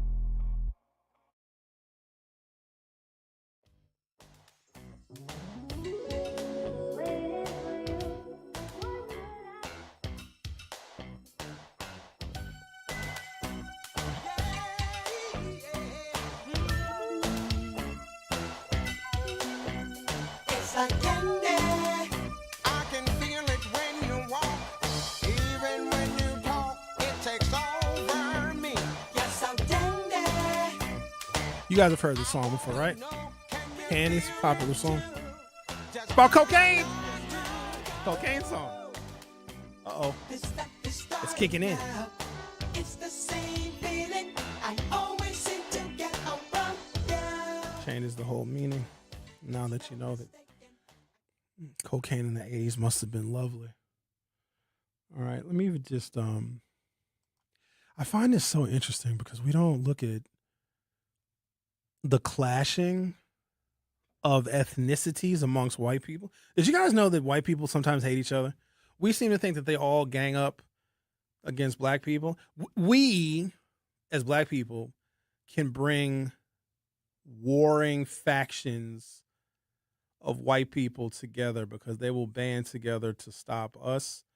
But if we're not around, if black people are vacant from a space, especially in a segregated city, white folks will just hate each other. And I have evidence, and we've probably seen it anecdotally, where non-black people will operate in a way that divides and splits black folks and puts us against one another. There's evidence of that because if we are working together, black people can make tremendous amounts of progress. And so there's always forces that are designed to do this thing called divide and conquer. Maybe we should divide and conquer the whites. Have we ever thought about that? Can we get the whites to fight each other without us being involved? Because their history as Western and Southern and Northern Europeans, the majority of their history, they've hated each other. Protestants and Catholics used to bomb each other in Ireland. How ridiculous. And it's such a small religious difference, but like their history is hating one another. And the Italians didn't like the Greeks, and the Germans didn't like the Russians. What if we just return to that and they would just leave us the hell alone? The relaxed, drug-friendly counterculture of the early 1970s on Brady Street took a dark, hard-edged turn as the decade ended. The neighborhood's bohemian reputation began attracting more predatory elements. Heroin and heavy narcotics. Soft drugs like marijuana gave way to heavy narcotics, turning certain corners of Brady Street into active open-air drug markets. Proximity to bars and the unstable drug trade led to a spike in public intoxication, weapons offenses, and street fights. This is in the 70s now. This is not us. This is them. Muggings and armed robberies targeting pedestrians and small business owners became an alarming norm on Brady Street. Festival oversaturation and public disruption. The Brady Street Festival itself, originally a twice-yearly neighborhood block party meant to unite, you ready for this? Meant to unite old school Italians with incoming hippies. What could go wrong there? You want to talk about complete and total polar opposite white cultures? You know, Milwaukee was very much a mob town. And when I think old Italian families, I think of La Cosa Nostra. I think of Frankie Ball. I think of the Milwaukee, Chicago, and Kansas City mob that built what city? Las Vegas. The New York mob and those five families, where Donald Trump was coming up, that was his developmental environment, they were involved in construction and robbing from the JFK airport and LaGuardia and heisting from the ports. That's the New York crime outfit. They kept everything out there in New York. But everything west of that, Chicago, Milwaukee, and Kansas City, built Las Vegas because, you know, the mobsters needed a place to go out in the middle of the desert where they could do their business, they could have a little fun, they could party a little bit, and bury many bodies. And so now when I look at what happened on Brady Street, these old school Italian families, because Brady Street used to be an Italian neighborhood, and so did the Third Ward, by the way, if you guys didn't know. In fact, the Third Ward, you can still see some remnants of it. When produce came to Milwaukee to be distributed to grocery stores, it came to the Third Ward. The Italians controlled the produce markets in the city of Milwaukee. So if you had a neighborhood grocery store, any old head will tell you this stuff. If you wanted produce in your grocery store, you had to buy it from the mafia. Oh, a lot of folks don't talk about that. Oh, Milwaukee's got a fascinating history. Once you get past the racial animus between black people and white people did way terrible things in Milwaukee. Prostitution was damn near legal right across from City Hall. Milwaukee was a big brothel city. It was really, really bad in the late 1800s. Milwaukee was a free-for-all town.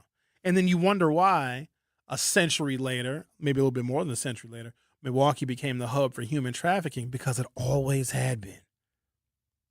The festival itself, originally a twice-yearly neighborhood block party meant to unite old-school Italian families with incoming hippies, became unmanageable as the street fell on, quote, hard times. The massive crowds descending on the area became increasingly rowdy. I just can't see old-school Italians partying with hippies. Hey, cut your freaking hippie hair, you freaking hippie. Hey, yo. Come on, Guido. Dude, chill out, man. I'll kick your hippie ass. Minor property damage, public urination, looting. Shame on you, whites. And aggressive behavior overwhelmed the local business owners on Brady Street who organized the original Brady Street festivals. Local law enforcement resources were strained trying to secure a multi-block, densely packed neighborhood festival where illicit drug deals and violent escalations were hiding in plain sight. And I'm giving you this context because this has nothing to do with black people.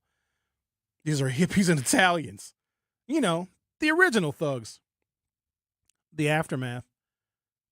Fearing for public safety and the survival of their remaining storefronts, Local merchants and organizers completely pulled the plug after the summer of 1981. Following the Brady Street Festival's cancellation, Brady Street went into its, quote, dark ages, falling into a deep economic and social rut for the better part of the 1980s. It wasn't until the late 1980s and early 1990s, driven by massive community gentrification efforts and business reinvention, the Brady Street area transformed into the yuppie commercial nightlife hub it is today. The festival wouldn't see the light of day again until it was finally revived after 23 years in 2004. So it's a very familiar pattern, almost regardless of the race.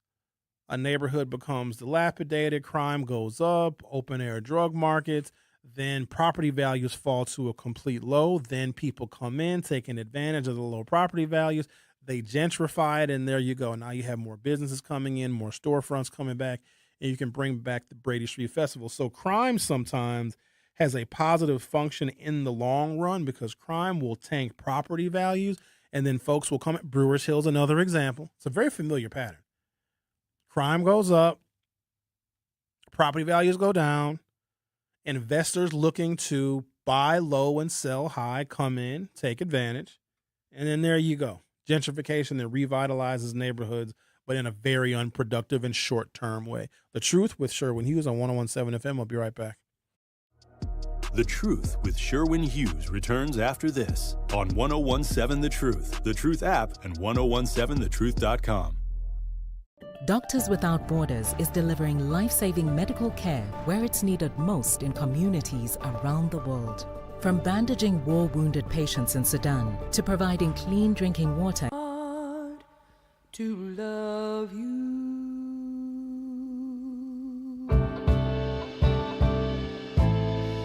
When I know in my heart that I want to. I've been putting you down when you aren't around. I'm letting you down every day. I've been messing around when you're out of town. Why do I keep on running away?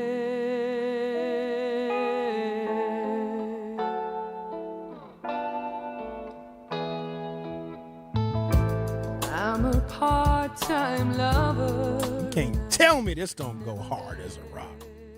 Man, listen to me about this Hannah Williams. YouTube is going to completely take this video down for copyright infringement, so listen while you can. A new report, ladies and gentlemen, finds that a shift in sentencing in Milwaukee police chases, and it's not necessarily a good shift. Now, we have to figure something out. Do we want harsher sentences for people that commit crimes that make our neighborhoods and communities unsafe, uninhabitable? Property values are going down. You know, when property values go down, gentrification comes in. More and more businesses are going to leave. We just heard about another Walgreens that's going to close. I didn't know that people went to Walgreens that much. I thought that people had a whole bunch of other options to get their, I don't know, prescriptions. And get a prescription anywhere. You can get them sent to your house. But another Walgreens is closing, and we have grocery stores, of course, that have closed. And I've tried to provide some reason and rationale for that. But at some point, we're going to have to figure out what is acceptable to us, because if we have, let's just say black people are committing crimes. Let's just say that. And we send black people to jail for committing crimes that can have a detrimental impact on our neighborhoods. They can close Walgreens and grocery stores, and other businesses don't want to invest, and then property values are plummeting. And you know, when property values go down, so do the property tax collections. Therefore, we have less money for our schools. It's a really bad cycle. But if black people in black neighborhoods are committing crimes, let's just say, I'm not saying that black people are committing crimes, but what if they are? And then those black people will get caught and they go to trial and they're found guilty. And then a bunch of black people go to jail, because they committed a crime, and it could be a crime that has a reverberating impact on the stability of a community. They commit a crime, they get caught, they get sentenced, they go to jail, and then we look after a couple of years and we say, wow, there's a lot of black people in jail. The system must be racist. Because eventually that's what we're going to deduct from that, because nobody looks critically at why so many black people are in jail. Now, I also can say, well, because of a education system that's lackluster and there's not enough job training, it can be the overall economy. You got to look at all the nuances, which nobody ever wants to do. But we can't say that harsh punishments are racist when there are people that are committing those crimes that have a long-lasting impact. Like a homicide costs millions of dollars. It costs millions of dollars in lost income for the family, lost investment in the neighborhood, reduced property values, the cost of the incarceration of the person, the impact on the victim. It's a really, really expensive proposition. If you multiply those millions of dollars times however many homicides we're going to have in the city of Milwaukee this year, which likely will exceed 200, it's really, really costly. But then we have to figure out, when people commit crimes and they get found guilty, and these crimes can have a long-lasting impact on a neighborhood, these crimes can close shops, stores, shopping malls, right? We can't say that when the people who are responsible for committing those crimes that really hurt the community, really bad, we can't say, oh, well, them going to jail is racist. What do you want to do? Just everybody needs rehabilitation? Do you think that actually works? Are they suffering from mental illness when they murder somebody, when they shoot somebody at a public event, at a festival? Oh, no, don't put them in jail because that's racist. We got to figure this out, because right now I think you have a bunch of judges that are like, you know what, I don't want to be called racist, because our judges on circuit court that sentence people to jail and prison have to get reelected. And as the African-American electorate grows in number, you're going to have some judges that don't want to be accused of being too harsh on their black defendants because they want to get reelected by an increasing share of black voters. And so they're letting these people out on the streets, or they're giving them diversion, or they're giving them long probation sentences, and they're going to come out to the community and they're going to reoffend again because they may be afraid of being called racist, because we're very quick to do that. There was hardly any detailed analysis of the 1994 crime bill. And yes, absolutely, it did incarcerate a lot of black people, but a lot of black people were doing a lot of stuff that'll get you incarcerated. And so if you're black and you do something that's illegal and you go to jail, is that racist, or did you break the law? Let's talk to people that I'm sure know the answer to this question. Let's start with Mac. You're on 101.7 The Truth. How are you? Hey, doing fine. How about yourself? I'm doing okay. What's on your mind, Mac the Knife? Can we ask you where that name came from? Well, that's my handle for the radio, Mac the Knife. Thank you for that explanation. Is that all right? Yeah, go ahead. Okay, so I think, if we had the likes of a Surfing and a Briar, a lot of this crime wouldn't be happening, especially that surfing thing, because nobody wants to go in front of judge surfing, and so and crime is that bad. So that's my answer. Thank you for taking my call. We'll talk to you tonight. Thank you, Mac. Thank you, sir. All right then. All right. Okay. All right then. Guess he'll be on the Hughes Views 414 podcast tonight. He's referring to Chief Harold Breyer, who would lock this city down and would patrol with a very iron fist. He's a very racist guy. Do you think that we need to return to racist policing? That's not fair either. New report finds shift in sentencing in Milwaukee police chases. A group that studies police chase cases says Milwaukee County judges are issuing sentences that are more aligned with what prosecutors recommend. I suppose that's good news. A group that studies police chases says Milwaukee County judges are issuing sentences that are more aligned with prosecutors. The group, called Enough is Enough, a legacy for Aaron, sits in on fleeing cases in Milwaukee County and has been studying them since 2024. Their work is in honor of Erin Morganson, an innocent, soon-to-be mom killed in a police chase in 2023. Quote, "We want there to be adequate accountability because that sends a message to people that fleeing the police and driving recklessly is not okay and not negotiable," says Janine Lupo, who leads the group. Their latest findings show that judges issuing more lenient sentences than what prosecutors recommend 52% of the time. Is that an issue? Let's say that these people that are fleeing the police, let's just say they're black. And judges are now issuing sentences that are more lenient than what the prosecution would allow. How do we feel about that? Because we get very angry when a bunch of people that are black are incarcerated because we know that everything and everyone in America is racist. But what if black people are legitimately doing bad things and causing harm? What do we got to do something? Let's talk to Al. You're on 101.7 The Truth. How are you? I'm doing good. 2 buzz balls and a shot of Remy to you. Thank you. You know, I think for those people who choose to be deplorables or they want to be, you know, doped up or coked up or scream the white man drug cocaine, I think they need a new beginning. Maybe put them up in Oshkosh. Fond du Lac is giving out $9,500. If you move there, you get a new beginning. Just don't go there and be a damn bugaboo. Mind your business and do what you got to do. You know, go down to Fond du Lac. They still might have that strip club, the other place where the girls used to go back in the day. You know, so they just need a new beginning. But what they need to stay here for? That's like sleeping with a person who keep giving you herpes or giving you gonorrhea. No matter much you take that doxaline or you take them 2 shots of penicillin in each booty cheek, you're going to keep on getting sick. So if they keep on reoffending, maybe they need a new place to go. Maybe Milwaukee is not the best for you, okay? And the other thing I want to say to you, we don't have no more good junkies. Say more about that. Back in the day, the good junkies are the stable junkies. They go to work, they pay their bills, they mind their business, they get high. See, the junkies we got out here right now, they don't know how to control their high. They don't know how to control their dope. They walk around here acting like a bugaboo. And, you know, some of them have glorified being high and walking around here like a pharmacy department. See, we don't have the good junkies no more. See, we got the junkies that's who's the problem.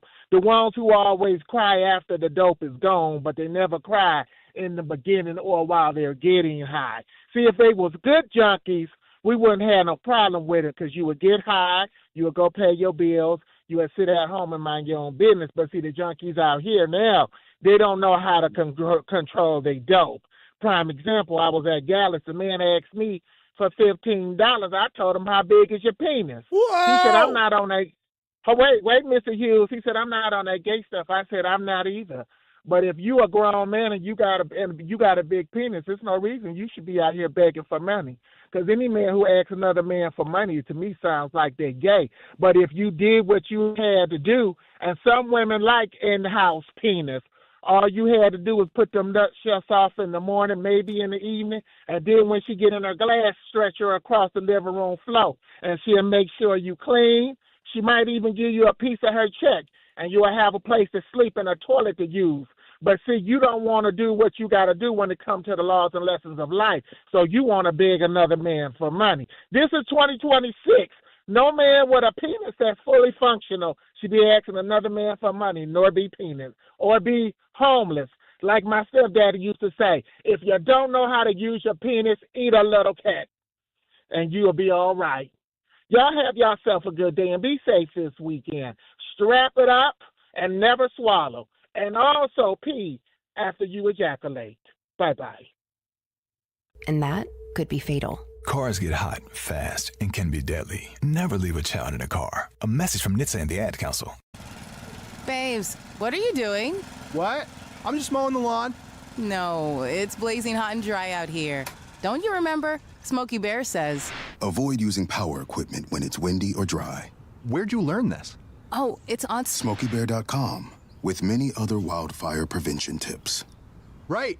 Thanks, honey bear. 'Cause remember, only you can prevent wildfires. Brought to you by the USDA Forest Service, your state forester, and the Ad Council. This is The Truth with Sherwin Hughes on 101.7 The Truth app, and 1017thetruth.com.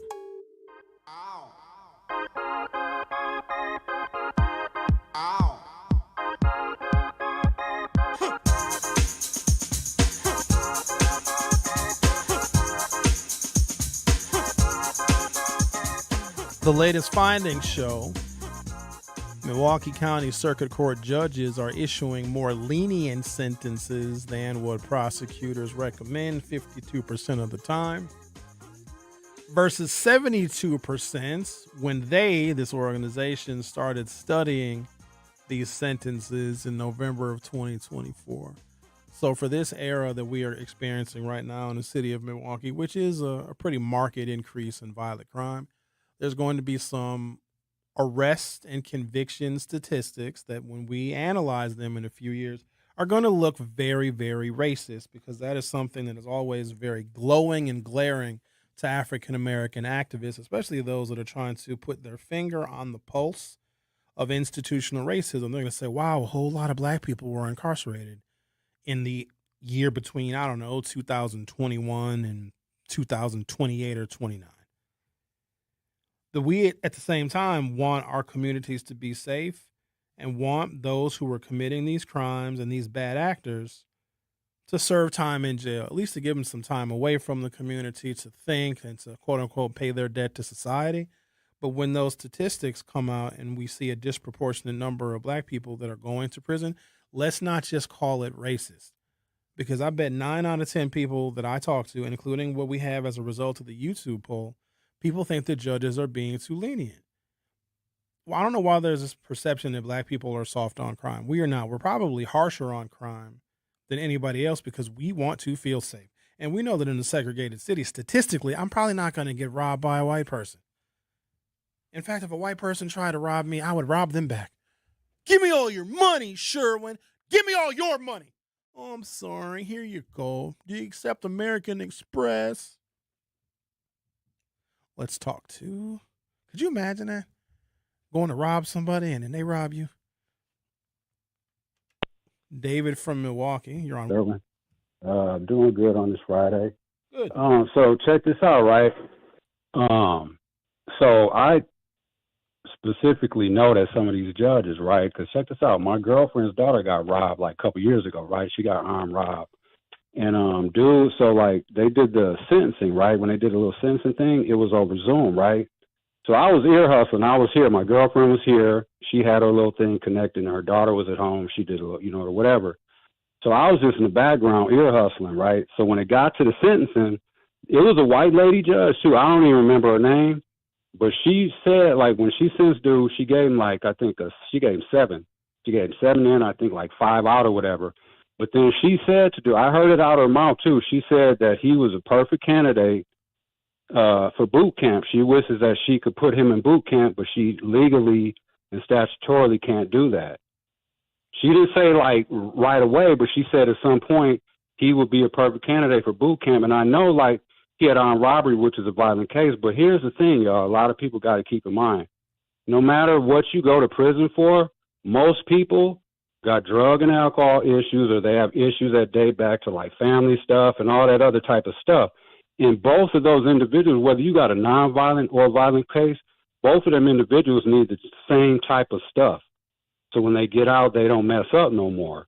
You know what I mean? Like both of them people don't have different type of needs.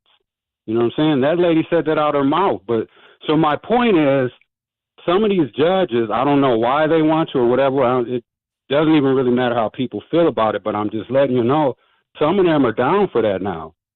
Because these jails and prisons are overstuffed. And I know some people are like, lock them up, lock them up, lock them up, lock them up. For those people, where are you putting everybody? That's my thing. Where are you putting everybody? So are you saying the person that robbed your, I guess I call her your stepdaughter, were they a drug addict? And did they rob her to get money for their habit? Yeah, they were just rolling around, just sticking people up. You know what I'm saying? They said he robbed, like he was on a spree, like days. And then how he got popped was he went and tried to use her debit card. No, he took her phone and he tried to go sell it at a store. Like that was a dummy move. He tried to sell it. You know what I'm saying? So that's how he got popped. He tried using her charge card stuff. Not that you would have the answer to this, but I wonder why that person, who obviously didn't have a history of drug abuse, was eligible or would have been recommended for boot camp as opposed to someone who would rob and steal because of their drug offense. But David, I got to go because I got to. This is The Truth with Sherwin Hughes on 101.7 The Truth app, and 1017thetruth.com.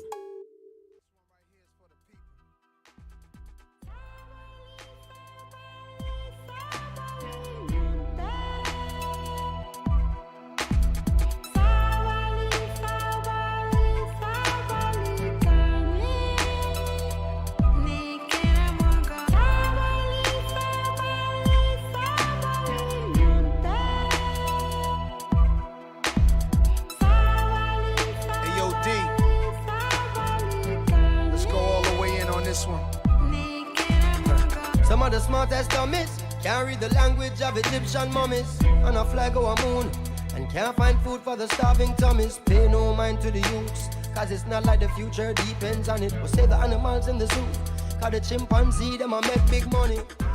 Welcome to hour 3 of The Truth with me, Sherwin Hughes. Don't forget to join us tonight at 7 o'clock. I'm going to call it an after-hours version of this program on the Hughes Views 414 podcast, exclusively on YouTube, where you can hear, a digest of what happened during the week. And if you miss parts of this show, we'll go over some of the most notable moments, I suppose, of this program and other stuff that took place maybe even after I get off air. And I would say it's a place where you can go where you can hear Al uncensored, but you don't need to listen to my podcast to hear Al uncensored, because shoo-wee. What am I talking about? Al didn't call today. He didn't call. We didn't take his call today. You know what, when you think about it? Another man asking another man for money. Maybe it is gay. Right? No? I don't know. I never look at it that way. Because I know that what the hell would be my problem? I'll be asking another man for money. Oh, Sherwin, if you ask another man for money, you're gay. I am not. So then should I just ask women for money? I have a question for the ladies, but I don't want to get in trouble. Ask away. I knew you would say that. All right. Let me check this YouTube poll. Can we do another YouTube poll? This is very uncharacteristic for us to put up an amended YouTube poll. Thank you, Curly. Exactly. What call? We didn't hear from Al today. Al called the morning show. You didn't call my show today. We didn't hear from him. So our current YouTube poll, are judges too lenient on reckless driving cases? 94% of you say yes. Okay, good. We've established that. Now this poll, fellas, don't vote in this. This is only for the ladies. And the poll is, what's more important? Ladies only. I'm going to dictate this to you, Xavier. Question is, to the ladies, what's more important? Your money or your body? What is the highest priority for you, ladies? Your money that you have, the money that you make, your income, your savings, whatever, or your actual physical body? And I know there's a whole bunch of other choices you can make, but I'm only giving you 2. I'm just trying to see something. Fellas, don't taint my poll. Please be respectful and just let the ladies answer. So when I report back on the results in a little while, I'm going to let the poll, I'm going to let it brew. I'm going to let it cook. I'm going to let it stew. I'm going to give it a little while, because there's people that are joining the YouTube chat, coming and going. I want enough ladies to answer. Remember, this is only for the ladies. And X, can you note that somewhere in the poll, ladies only? Fellas, I just want to see something. What do women prioritize when only given those 2 choices? And I know that they can prioritize family and their children and a whole bunch of other things. But if given the choices, ladies, what is more important to you? Your body, like your physical body that you're in, that you live in, the body you put clothes on, the body that you bathe, the body that you sometimes display in your scantily clad outfit, your body, your temple, or your money. If you had to prioritize, which one is more important? Okay. I see Bob just called, and Bob has since hung up. Bob, if you call back, I have a question for you, because I want to see if we learned anything from yesterday, or if Bob is still supporting Jackie McCluckin for governor. So our new poll, what's more important to you? Women only, your body or your money? And it's not some trick question. I'm not trying to do a gotcha moment. I'm just trying to see if, when given these two options, where do you put your priority? Is all I'm trying to see, ladies. All right. Got another one here for you. So let that poll, let it circulate, let it cook. I'm gonna come back to it in a minute, and we'll talk about that in a little while. So I know that there is a lot of hatred, animosity, and opposition to AI data centers, and I know that they represent something. They represent the end of civilization, the end of society. We're all gonna lose our jobs. We're all gonna be slaves to AI. They're gonna come in and replace the American worker. And that is, I don't know, potentially a worst case scenario, but I think it's also a really good way to drum up fear and anxiety, because drumming up fear and anxiety, here's the thing, it doesn't even matter if the fear and the anxiety is legitimate. People feel it, and they're worried, and they're paranoid. Am I going to have a future? Am I going to be able to retire? Is AI going to take my job before I have enough Social Security stored up so I can live a decent lifestyle in my sunset years? All of that makes sense to me. And if you can politically organize around something that causes fear, because both ends do it, the left does it and the right does it, I would argue that the right does it a little bit better, because they can use the anxieties and fears around diversity to organize politically, and that's why the Republican Party has become what it's become. Can I just do a little side note right here? And I've been withholding this information because I don't know how you all are going to react to it. I see it as potentially optimistic news that both Marjorie Taylor Greene and Tucker Carlson have left and denounced the Republican Party. I think this doesn't mean that they're going to be Democrats, because we don't want them now. We don't want their sentiments. But the rejection of this Republican Party from two people that were loyalists, I think that's a good thing, because the incarnation of the Republican Party that we see right now, it actually needs to fall. That's number one. Number two, if I get another text message or request or invitation to a fundraiser for these black people that are running as Republicans in the city of Milwaukee, I'm going to put your asses on blast. Stop it. Stop reaching out to me, because you know what the Republicans are doing? They're trying to get as many votes for Tom Tiffany as possible, and they're trying to lower the vote share that some African Americans would give to Democrats by running black people in majority Democratic districts, because there are some black people, believe it or not, that don't like the Democratic Party at all. And if they're given an alternative that's a Republican, they'll vote for it, especially if it's a black Republican. Now, let's be clear. No black Republican is going to win in any of these legislative districts in Milwaukee in which they are running. But if they get 10, 15, or 20, or 30,000 votes, that's 10, 15, or 20, or 30,000 votes that Tom Tiffany may get, or the Democratic nominee may not. And so for some reason they have this, and the Republicans have been doing this for years. That's why they put their field office on King Drive in North, because they have concerted plans.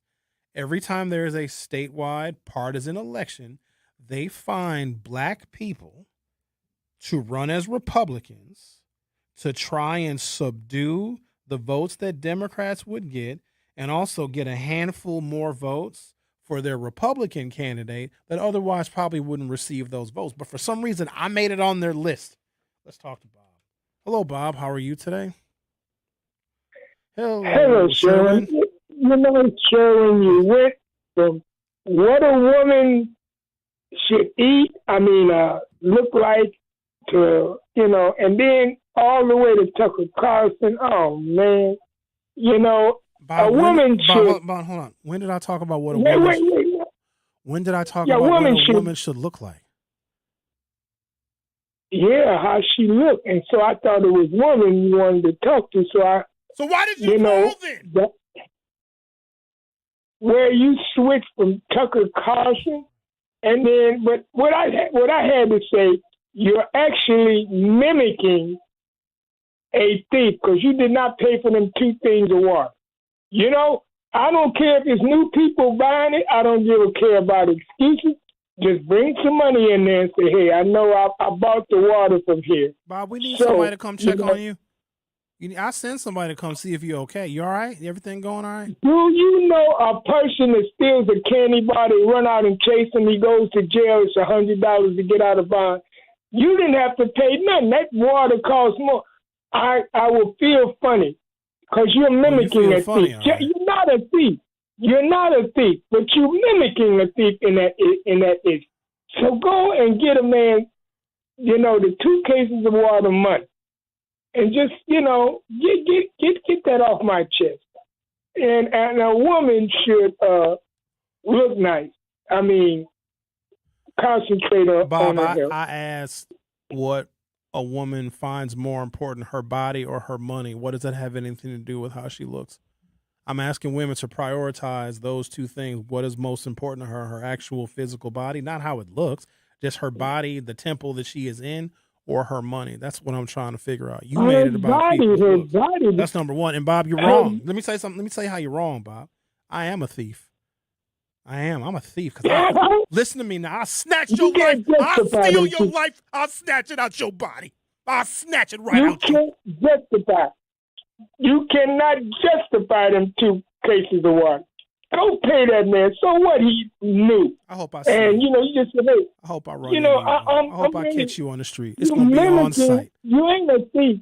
You're not a thief, but you're mimicking a thief. I snatch your life. And it's a shame, son. Pay for that 2 cases of water. It's gonna bother me, man. Tell you what, I'll Bob. see you later. You know what? No, don't. You ain't hanging up on me. Sit down. Go ahead. Yeah, I'll pay for them bottles of water with your money. Because next time I see you, that wallet is mine. I'm snatching your wallet. And give me your cup. Yeah, I give you the money to pay for that water. Give me the money then. Sherwin, you need to pay for them 2 cases of water. And then the man would say, oh, what a nice man. Oh, you're so admirable. But instead, you want to justify you keeping them 2 cases of water and the money. Sherwin, I'm surprised at you. Yeah, I got You're one. mimicking I got thief. something for you. I am a thief. And Wait till the next time I see you. You're not a thief. Hey, Bob, guess You're what? not a thief. Hey, Bob, we're doing a real special event. I want to give you an invitation. Yeah, I want you to come and show up at this event that we're doing. Yeah, come on, come by yourself. No, I don't trust you, Sherwin. What no you mean more. you don't? I do not trust you. How about this? How about we bring the event to your house? What's your address, Bob? I want to come pay you a little visit. I need to see you. I ain't seen you in a while. Sherwin, what is wrong with you today? You are on a roll, man. Bob, give me a break. Can I talk to you later, sir? No, I'm not done yet. Is that possible? Who are you voting for governor? That's what I want you to tell me, Sherwin. That's what I want, who you're voting for, so I can vote for him, Sherwin. That is an honor to vote for a person, and I trust your judgment. But no, you trust the thief? Oh, but a minute ago I'm a thief. Now all of a sudden you trust the judgment of a thief. Bob, can you name a single candidate running for governor? Bob, can you name anyone who has ever been governor? Can you name any governor of Wisconsin? No, Bob, this is very serious. Name one person that's ever been governor. Sherwin, I can't even remember the person you said yesterday. Don't you know I'm getting old? Who is the governor I'm now? I'm getting up there. Who's the governor of Wisconsin right now? That little old white man. He's pretty good. That little old white man. He's pretty good. That's funny. You calling somebody little. You don't weigh but 70 pounds. What's his name? You don't know what his name is? What is wrong with you today, Sherwin? You are messing with me, boy. Hold on, stop talking. Can you name any person that's ever been governor of Wisconsin? Can you name any governor? Ever? Thompson. Oh, there you go. Okay, fair enough. Tommy Thompson. All right, Sherwin. Now, you're gonna let me talk to you later. No, I had enough. I'm gonna hang up on you now. It's only so much you can handle, huh? Y'all think I'm playing with Bob. Bob think it's sweet. Wait till I see him. It's on site. And here's the thing. Y'all better hope that I don't catch Bob at like a Milwaukee night market. You better hope I don't catch him at a little festival. You hope I don't catch him at Juneteenth. You better hope I don't catch Bob at Bastille Days because I'm shutting the whole festival down because I'm getting that ass. Pause. He can walk around by himself? Yeah, he can walk around by himself. Not fast. Okay. Okay. I thought he had to have a handler or something. See, now I get it. When some of them folks say, man, when I see you, it's on site. That's exact. Me and Bob have a beef. We are officially beefing. Okay? And if you on his side, then I'm beefing with you too. I asked this man to name any person that's been governor. The only one he can name is a damn Republican. Boy, good God almighty. All right, let's take a look at the poll here. So, X, I can't see the results of the poll unless I vote in it, and I'm not going to vote in it because I'm not a woman. Well, I can answer the question for you. Okay, what do we got? What's more important to you? Women only. Your body, your money. 93% say their body is more important than their money. And we are at 14 votes so far. Huh. Interesting. Okay. Well, ladies, keep it up. Fellas, don't answer in this poll because I think that that's probably legitimate. The 93% of the women that have voted in this poll would prioritize their body over their money. I'm not laughing at that. There's a reason why I'm asking this question, but I want a few more people to participate. If you are not subscribed to the 1017 The Truth YouTube channel, well, I would certainly encourage you to do so. And if you're a woman in particular, I would love for you to search 1017 The Truth on YouTube, hit subscribe. You'll be able to not only view the in-studio cameras of our broadcast, you'll be able to participate in the ever lively and effervescent YouTube chat, but also vote in our very, very important scientific poll for the ladies only. What's more important to you, your body or your money? So far, 93% prioritize their body over their money. CT scan that can detect lung cancer early, and it only takes 60 seconds. You stop smoking. Now start screening. For an easy quiz to see if you're eligible, visit SaveByTheScan.org. It could save your life. SaveByTheScan.org is brought to you by the American Lung Association's Lung Force Initiative and the Ad Council. You are listening to The Truth with Sherwin Hughes on 1017 The Truth, The Truth app, and 1017thetruth.com.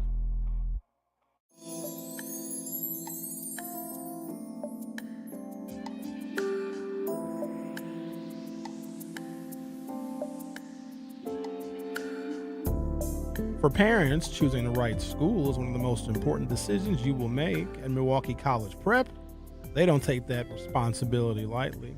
At Milwaukee College Prep, your child is more than a student. They're a young person that they get to know by name, by strengths, and by the areas in which they need the most support.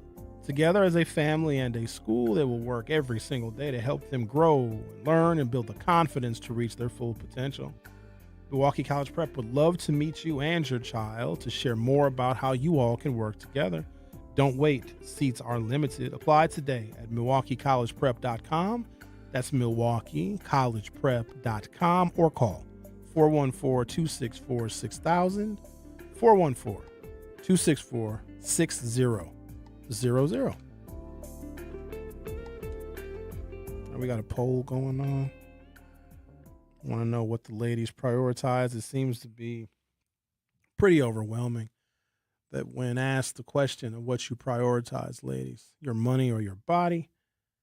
Now, I can't see the percentages because on my end, I actually have to cast a vote in the poll to be able to see the percentages. And I'm not going to violate the rules of the poll by voting on behalf of women because, well, I would never do that.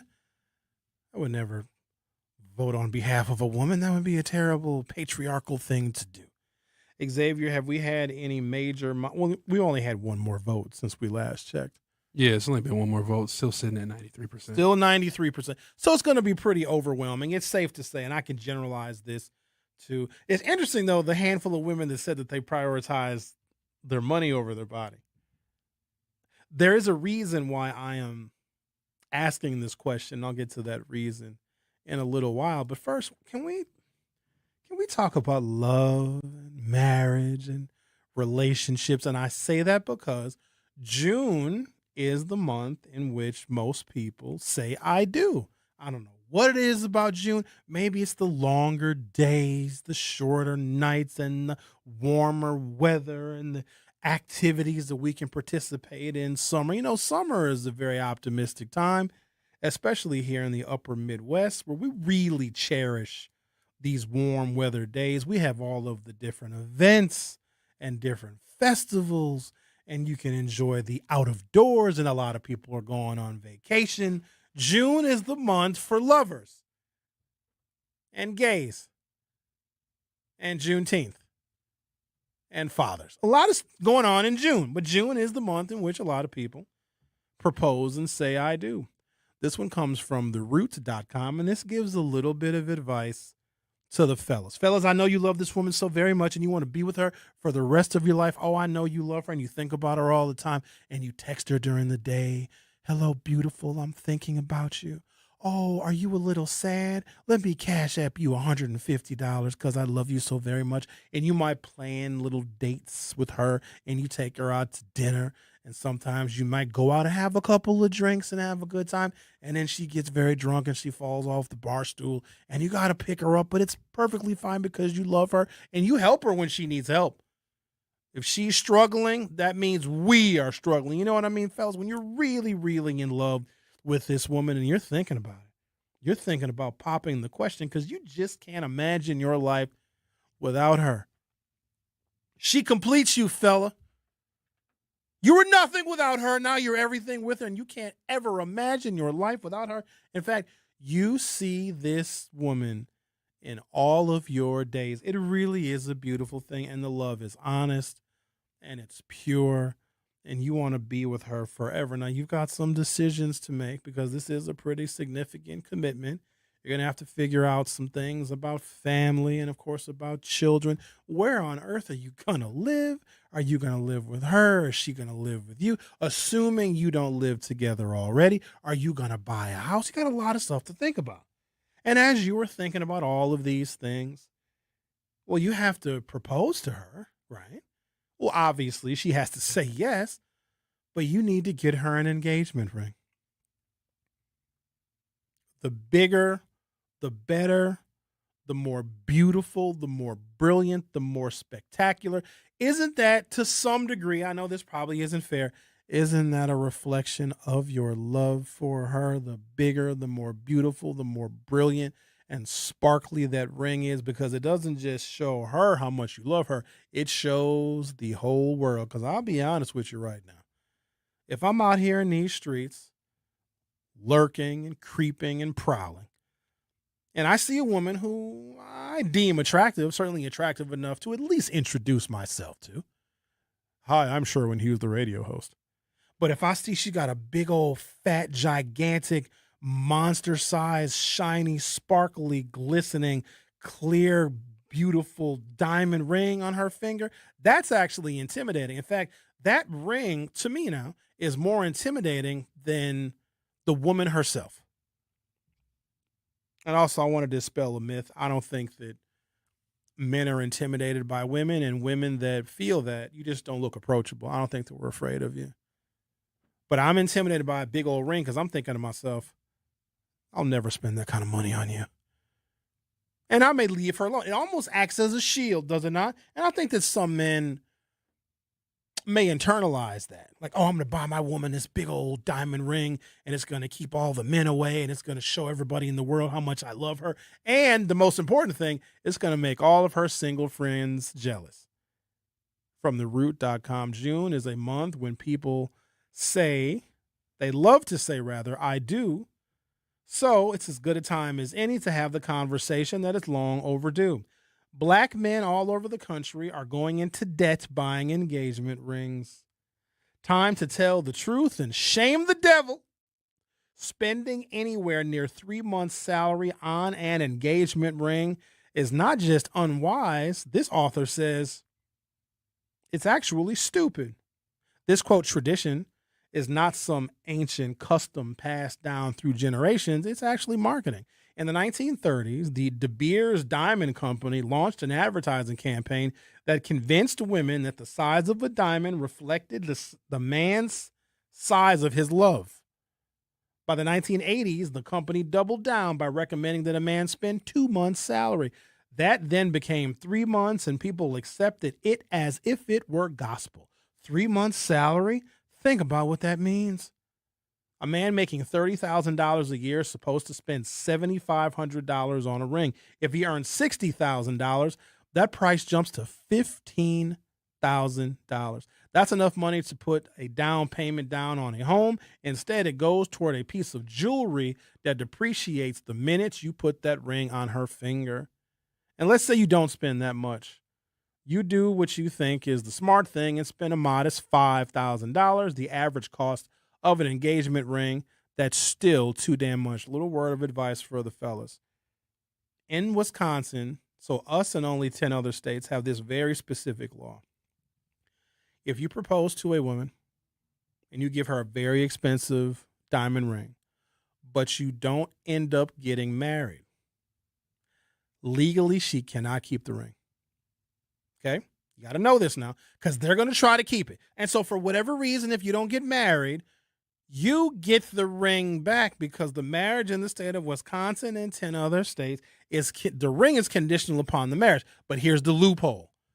Do not propose on a day and on a date in which the ring could also be considered a gift. Do not propose on her birthday. Do not propose on Christmas. Do not propose on an anniversary. Don't do it. Propose on an arbitrary date, because if you propose to her and give her that ring on any date that could be considered a gift, she gets to keep the ring. And I'm not saying that your relationship is going to end. I'm not saying any of that, but sometimes things don't work out. And isn't it best to know that the marriage won't work out before you actually get married instead of going through with it and then having to deal with a divorce? Just a little word of advice. But also, I think that this author is onto something. Why would you go into that kind of debt? Like, once I see these numbers written in front of me here, a man that makes $60,000 a year, which is, I mean, you're not rich making $60,000 a year. But looking at 3 months' salary as the benchmark for what you should spend on an engagement ring, $15,000, that is absolute insanity. So here's what we're going to do. We're going to take a break, come back. Talk to Tony on the other side because I'm sure he has some sage advice as well. And also, ladies only, if you go to YouTube, 1017 The Truth on YouTube more specifically, hit subscribe. You'll be able to vote in our YouTube poll in which I'm asking ladies only, this question. What is more important to you when given these two choices, ladies? Your body or your money? Which one do you prioritize? The Truth with Sherwin Hughes. Will be right back. The Truth with Sherwin Hughes returns after this on 1017 The Truth app, and 1017thetruth.com. Reading aloud to children sharpens their listening skills, expands their vocabularies, and nurtures a lifelong love of reading. That's why reading is fundamental, the nation's leading children.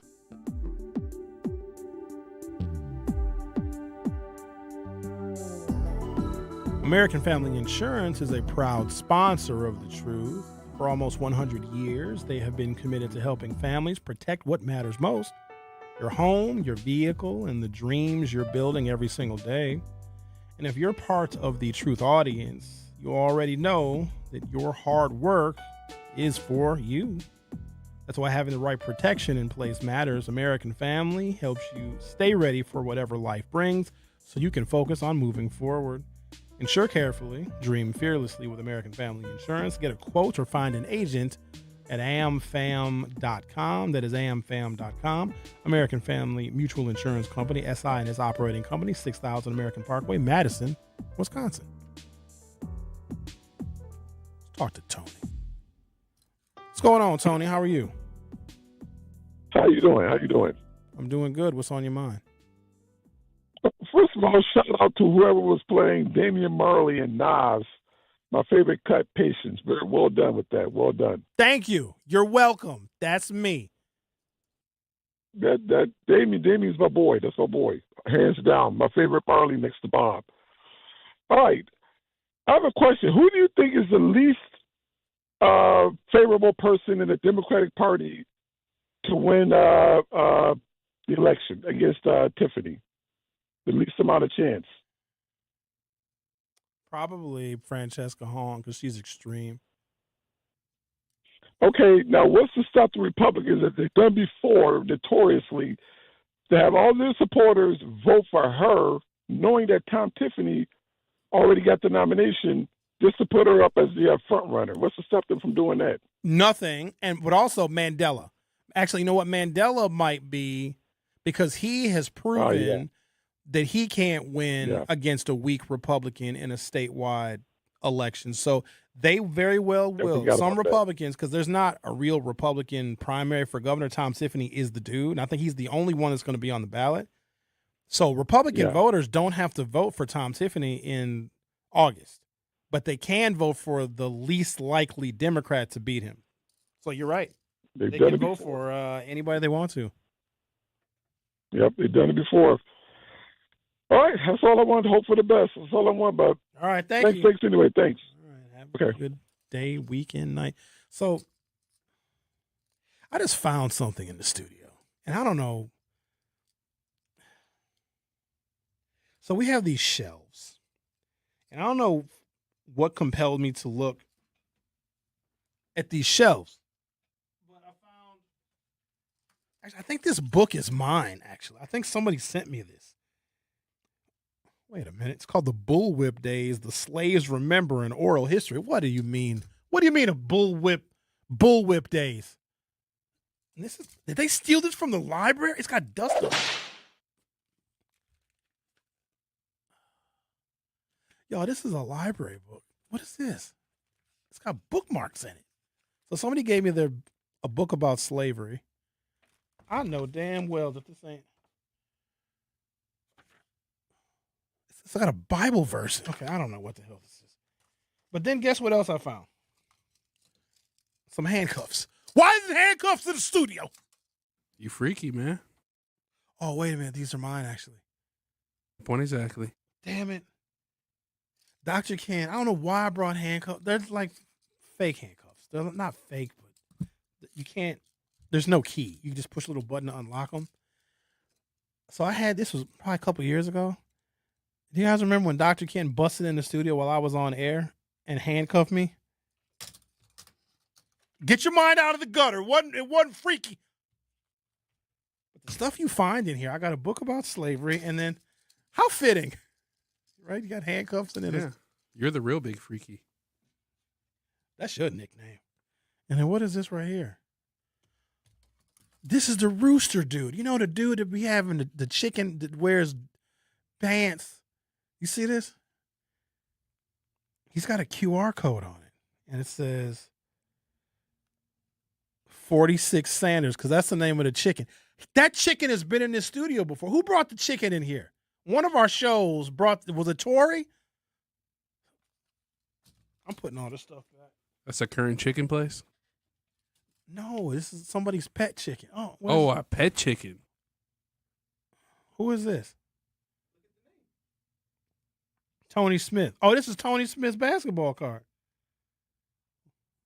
This ain't worth anything. Well, look, it clearly ain't worth nothing. Zach just gave it to me. I guess I could get it autographed. Shout out to Tony Smith. Where did you get this from? You just found it randomly?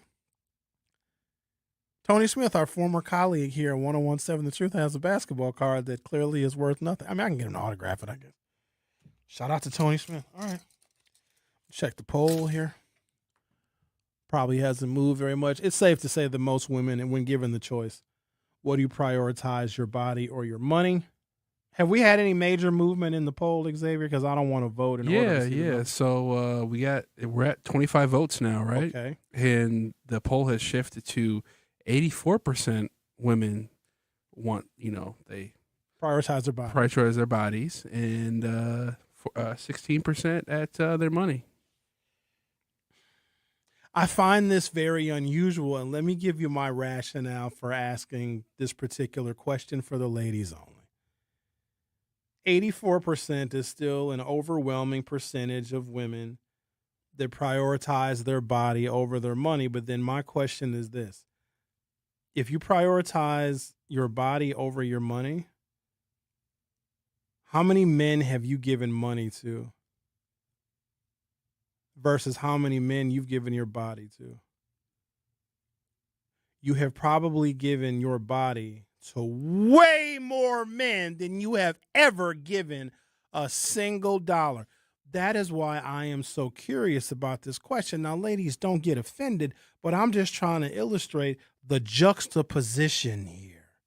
If you prioritize your money, or no, I'm sorry, let me be clear, your body over your money, why have you given your body to more people, more men, than you have given your money? I'm just curious, and maybe the caller has an answer. The caller, you're on 101.7 The Truth. Hey, man, I thank you for more comedy.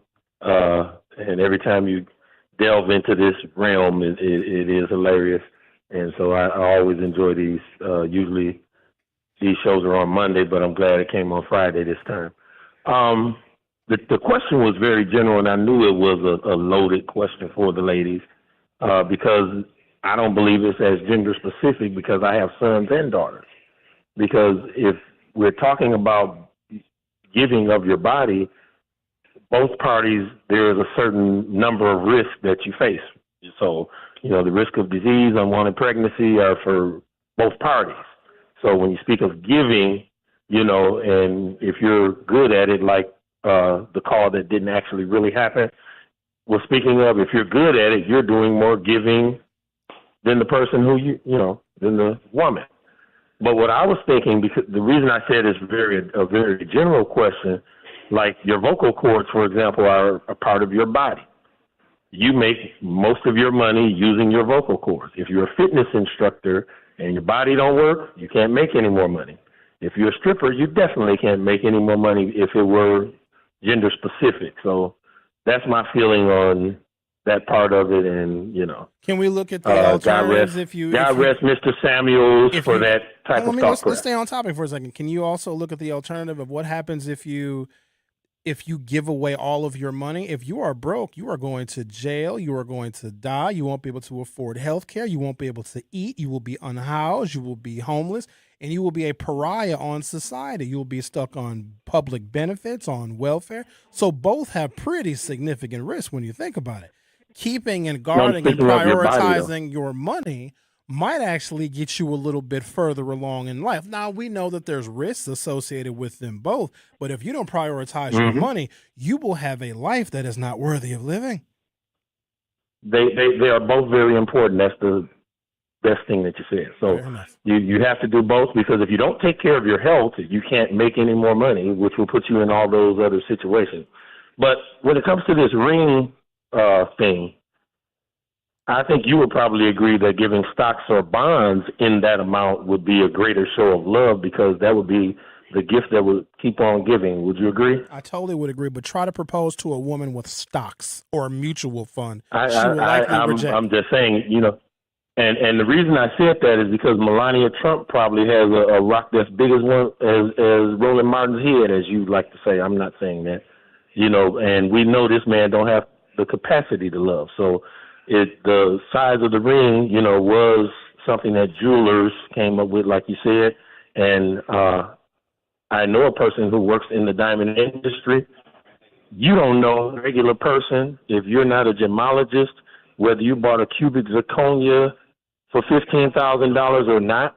And like you said, just like fancy cars, they depreciate as soon as you buy them, so they're worth absolutely nothing. And I'm glad in Wisconsin. Men should buy women cubic zirconias and save money?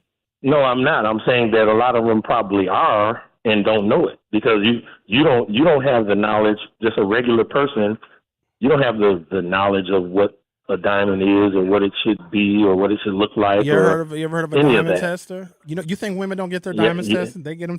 I would get my diamond tested with my own diamond tester, because I wouldn't even trust the jewelry store. And with the corruption that is in that industry and many other industries that take up a lot of the working public's money, I'm quite sure that there is a lot of skullduggery within that. So, all right. I'm just saying, and when it was dug out of the ground, it was worth probably absolutely nothing before it was processed and that. Now, gold, on the other hand, if you were to buy her a gold bar, for example, it would be a gift that would keep on giving. Not that anybody's going to do that, but yeah, I think you're right in saying that, really got ridiculous when they start saying spend months of your salary on a trinket. Kind of like, it reminds me of Jalen Brunson, to help the New York Knicks win this championship, passed on $113 million, and people said that was a good idea, which was ridiculous. I don't know, would you leave that type of money on the table if you were eligible for it with a billionaire, Sherwin? Depends on what it comes with. No amount of money is worth sacrificing your pride. To win a trophy. No, I'm saying just to win a trophy, because that's what he got. So he got $113 million, or he rejected $113 million? He rejected $113 million and took a smaller amount, and it was so that they could sign some of his college teammates to the team. Oh, that's Would you go get some of the dudes from Brown Deer to win a trophy? Yes. Say you were playing football. You would pass on $100 million? Yes, because I'm not selfish like that. I would rather share the championship with my people, because once you get over a certain amount of money, it's not even about the dollars anymore, because you bought everything you need to buy. Like, that's a very selfless thing to do, which I think is foreign to a lot of people, obviously including yourself. Because if you have a certain amount of money, why do you want to be alone in that? I would rather have an ample amount of money, $40 million, and then also be able to bring a championship to people that you have known and trusted your entire life. For me, that's a no-brainer. But I got to take another telephone call, and I got to take a break. The caller be calling. He'd be thinking it's his show. This is also a man that married his wife. She divorced him. I think they got married again and divorced again. So it's whatever. I'm going to take a break, come back, talk to the town on the other side. But before I do that, the median black household brings in about $54,000 a year, while the median black household with student loan debt owes about $26,000. And that's before you get to credit cards, car notes, and rent. It is not feasible for an African-American man to spend 3 months of his salary on an engagement ring. And if he makes a median modest $60,000 a year, he is now expected to spend $15,000 on an engagement ring, considering all of the other things he's got to pay for, like rent and credit card bills and student loan debt. It just isn't worth it. The Truth with Sherwin Hughes will be right back. The Truth with Sherwin Hughes returns after this on 1017 The Truth app, and 1017thetruth.com. In sitcoms, when someone has a problem, they just blurt it out and move on. Well, I lost my job and my parakeet is missing. How was your day? But the real world is different. Managing life's challenges can be overwhelming. So, what do? We get support. The Huntsman Mental Health Institute and the Ad Council have mental health resources available for you at loveyourmindtoday.org. That's loveyourmindtoday.org. See how much further you can go when you take care of your mental health. For 250.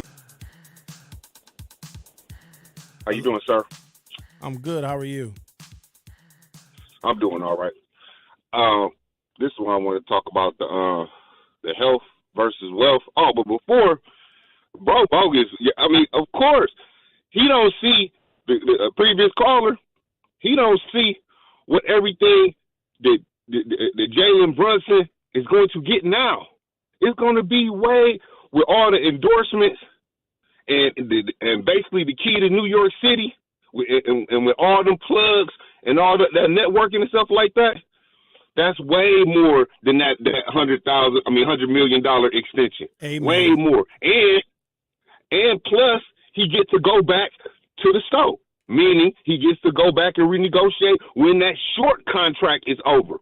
It's about getting as many contracts as you can from the NBA, because we already know it's a short shelf life relatively to other sports, in the NBA.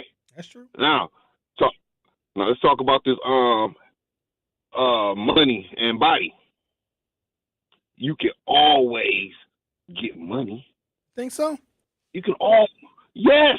How can you get money? Because you can get money in a myriad of ways. But number one though is because of learning. So that means every day, bro, you got another chance to get it right. So even the dummy can level up. You follow me? That makes sense? I think the dummy has opportunities every day to level up, but a true dummy don't recognize opportunity. But I see the point you're trying to make.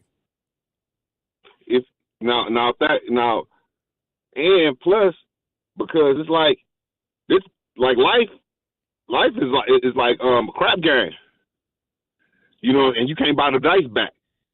You know what I'm saying? So if on the health side, if it's over, it's over. You know, that's why us people in the world that are able-bodied and walking around and they can jump and they can do it and can do all them things that we don't look down, but we look like dang to people who can't, or invalids or convalescents. Okay. You know what I'm saying? We look at them people and we like, dang man, that's messed up. Guy can't even walk, man. He can't, you know, his junk don't work or any other problem that's physical. More than likely, you're not coming back from that, my guy. You're not coming back from that, as opposed to the broke person or the dumb person. The broke person can be a millionaire because he's still in the game. You know what I'm saying? The dumb person can be a scholar because it's another day for him to be like, okay, dummy, read a book. Health over wealth all the time, bro. That's my time. Peace. All right, thank you for that. All right, then. I think as a man, prioritizing your money in the long view of life makes you more suitable. It makes you more attractive. It gives you a better lifestyle because men are, unfortunately, what we can earn and what we can do and provide for someone else. On the flip side, because we did a poll and we asked women and women only, what do you prioritize, your money or your body? And the overwhelming majority of women said they prioritize their body because when you think about it, their bodies can help them get money too. It can help them land a very wealthy man who might be into her because of her physical beauty and her looks. And think about what the oldest profession is in the book. Think about it. Don't think too hard because it's that obvious of an answer. So that makes sense to me. But then when I did a little bit of a switcheroo, if women, of course, prioritize their bodies over their money, which they probably should, have they prioritized their bodies in the number of men they have given their bodies to versus prioritizing their money? It's just a very interesting kind of concept to think about. But a woman's body can be the gateway to her money, just like a man's money is absolutely the gateway to getting a woman's body. It makes sense to me, at least. Are you worried about body count? In a woman? Yes. Oh, God, yeah. Oh, jeez. Of course. The more experience, the better. I don't see it like that. It eventually takes away her ability to love and bond with one man. Like, is it my business? No, it is not. I don't. But if I'm going to like seriously consider her, because so Milwaukee is a small town. And one thing that I don't want to be with a woman that I'm loving and cherishing and giving my whole life to. But everywhere I go, she sees another man that she knows or another man that she dated. And also a lock that can get opened by many keys, it's not a very good lock. But the master key that can open many locks is a great thing to have. You worry about the Eskimo cousins. We all should be. Yeah, I guess. A lock that can be opened by any key is not a very good lock. But if you have a key that opens many locks, that is the master key to have. If I give you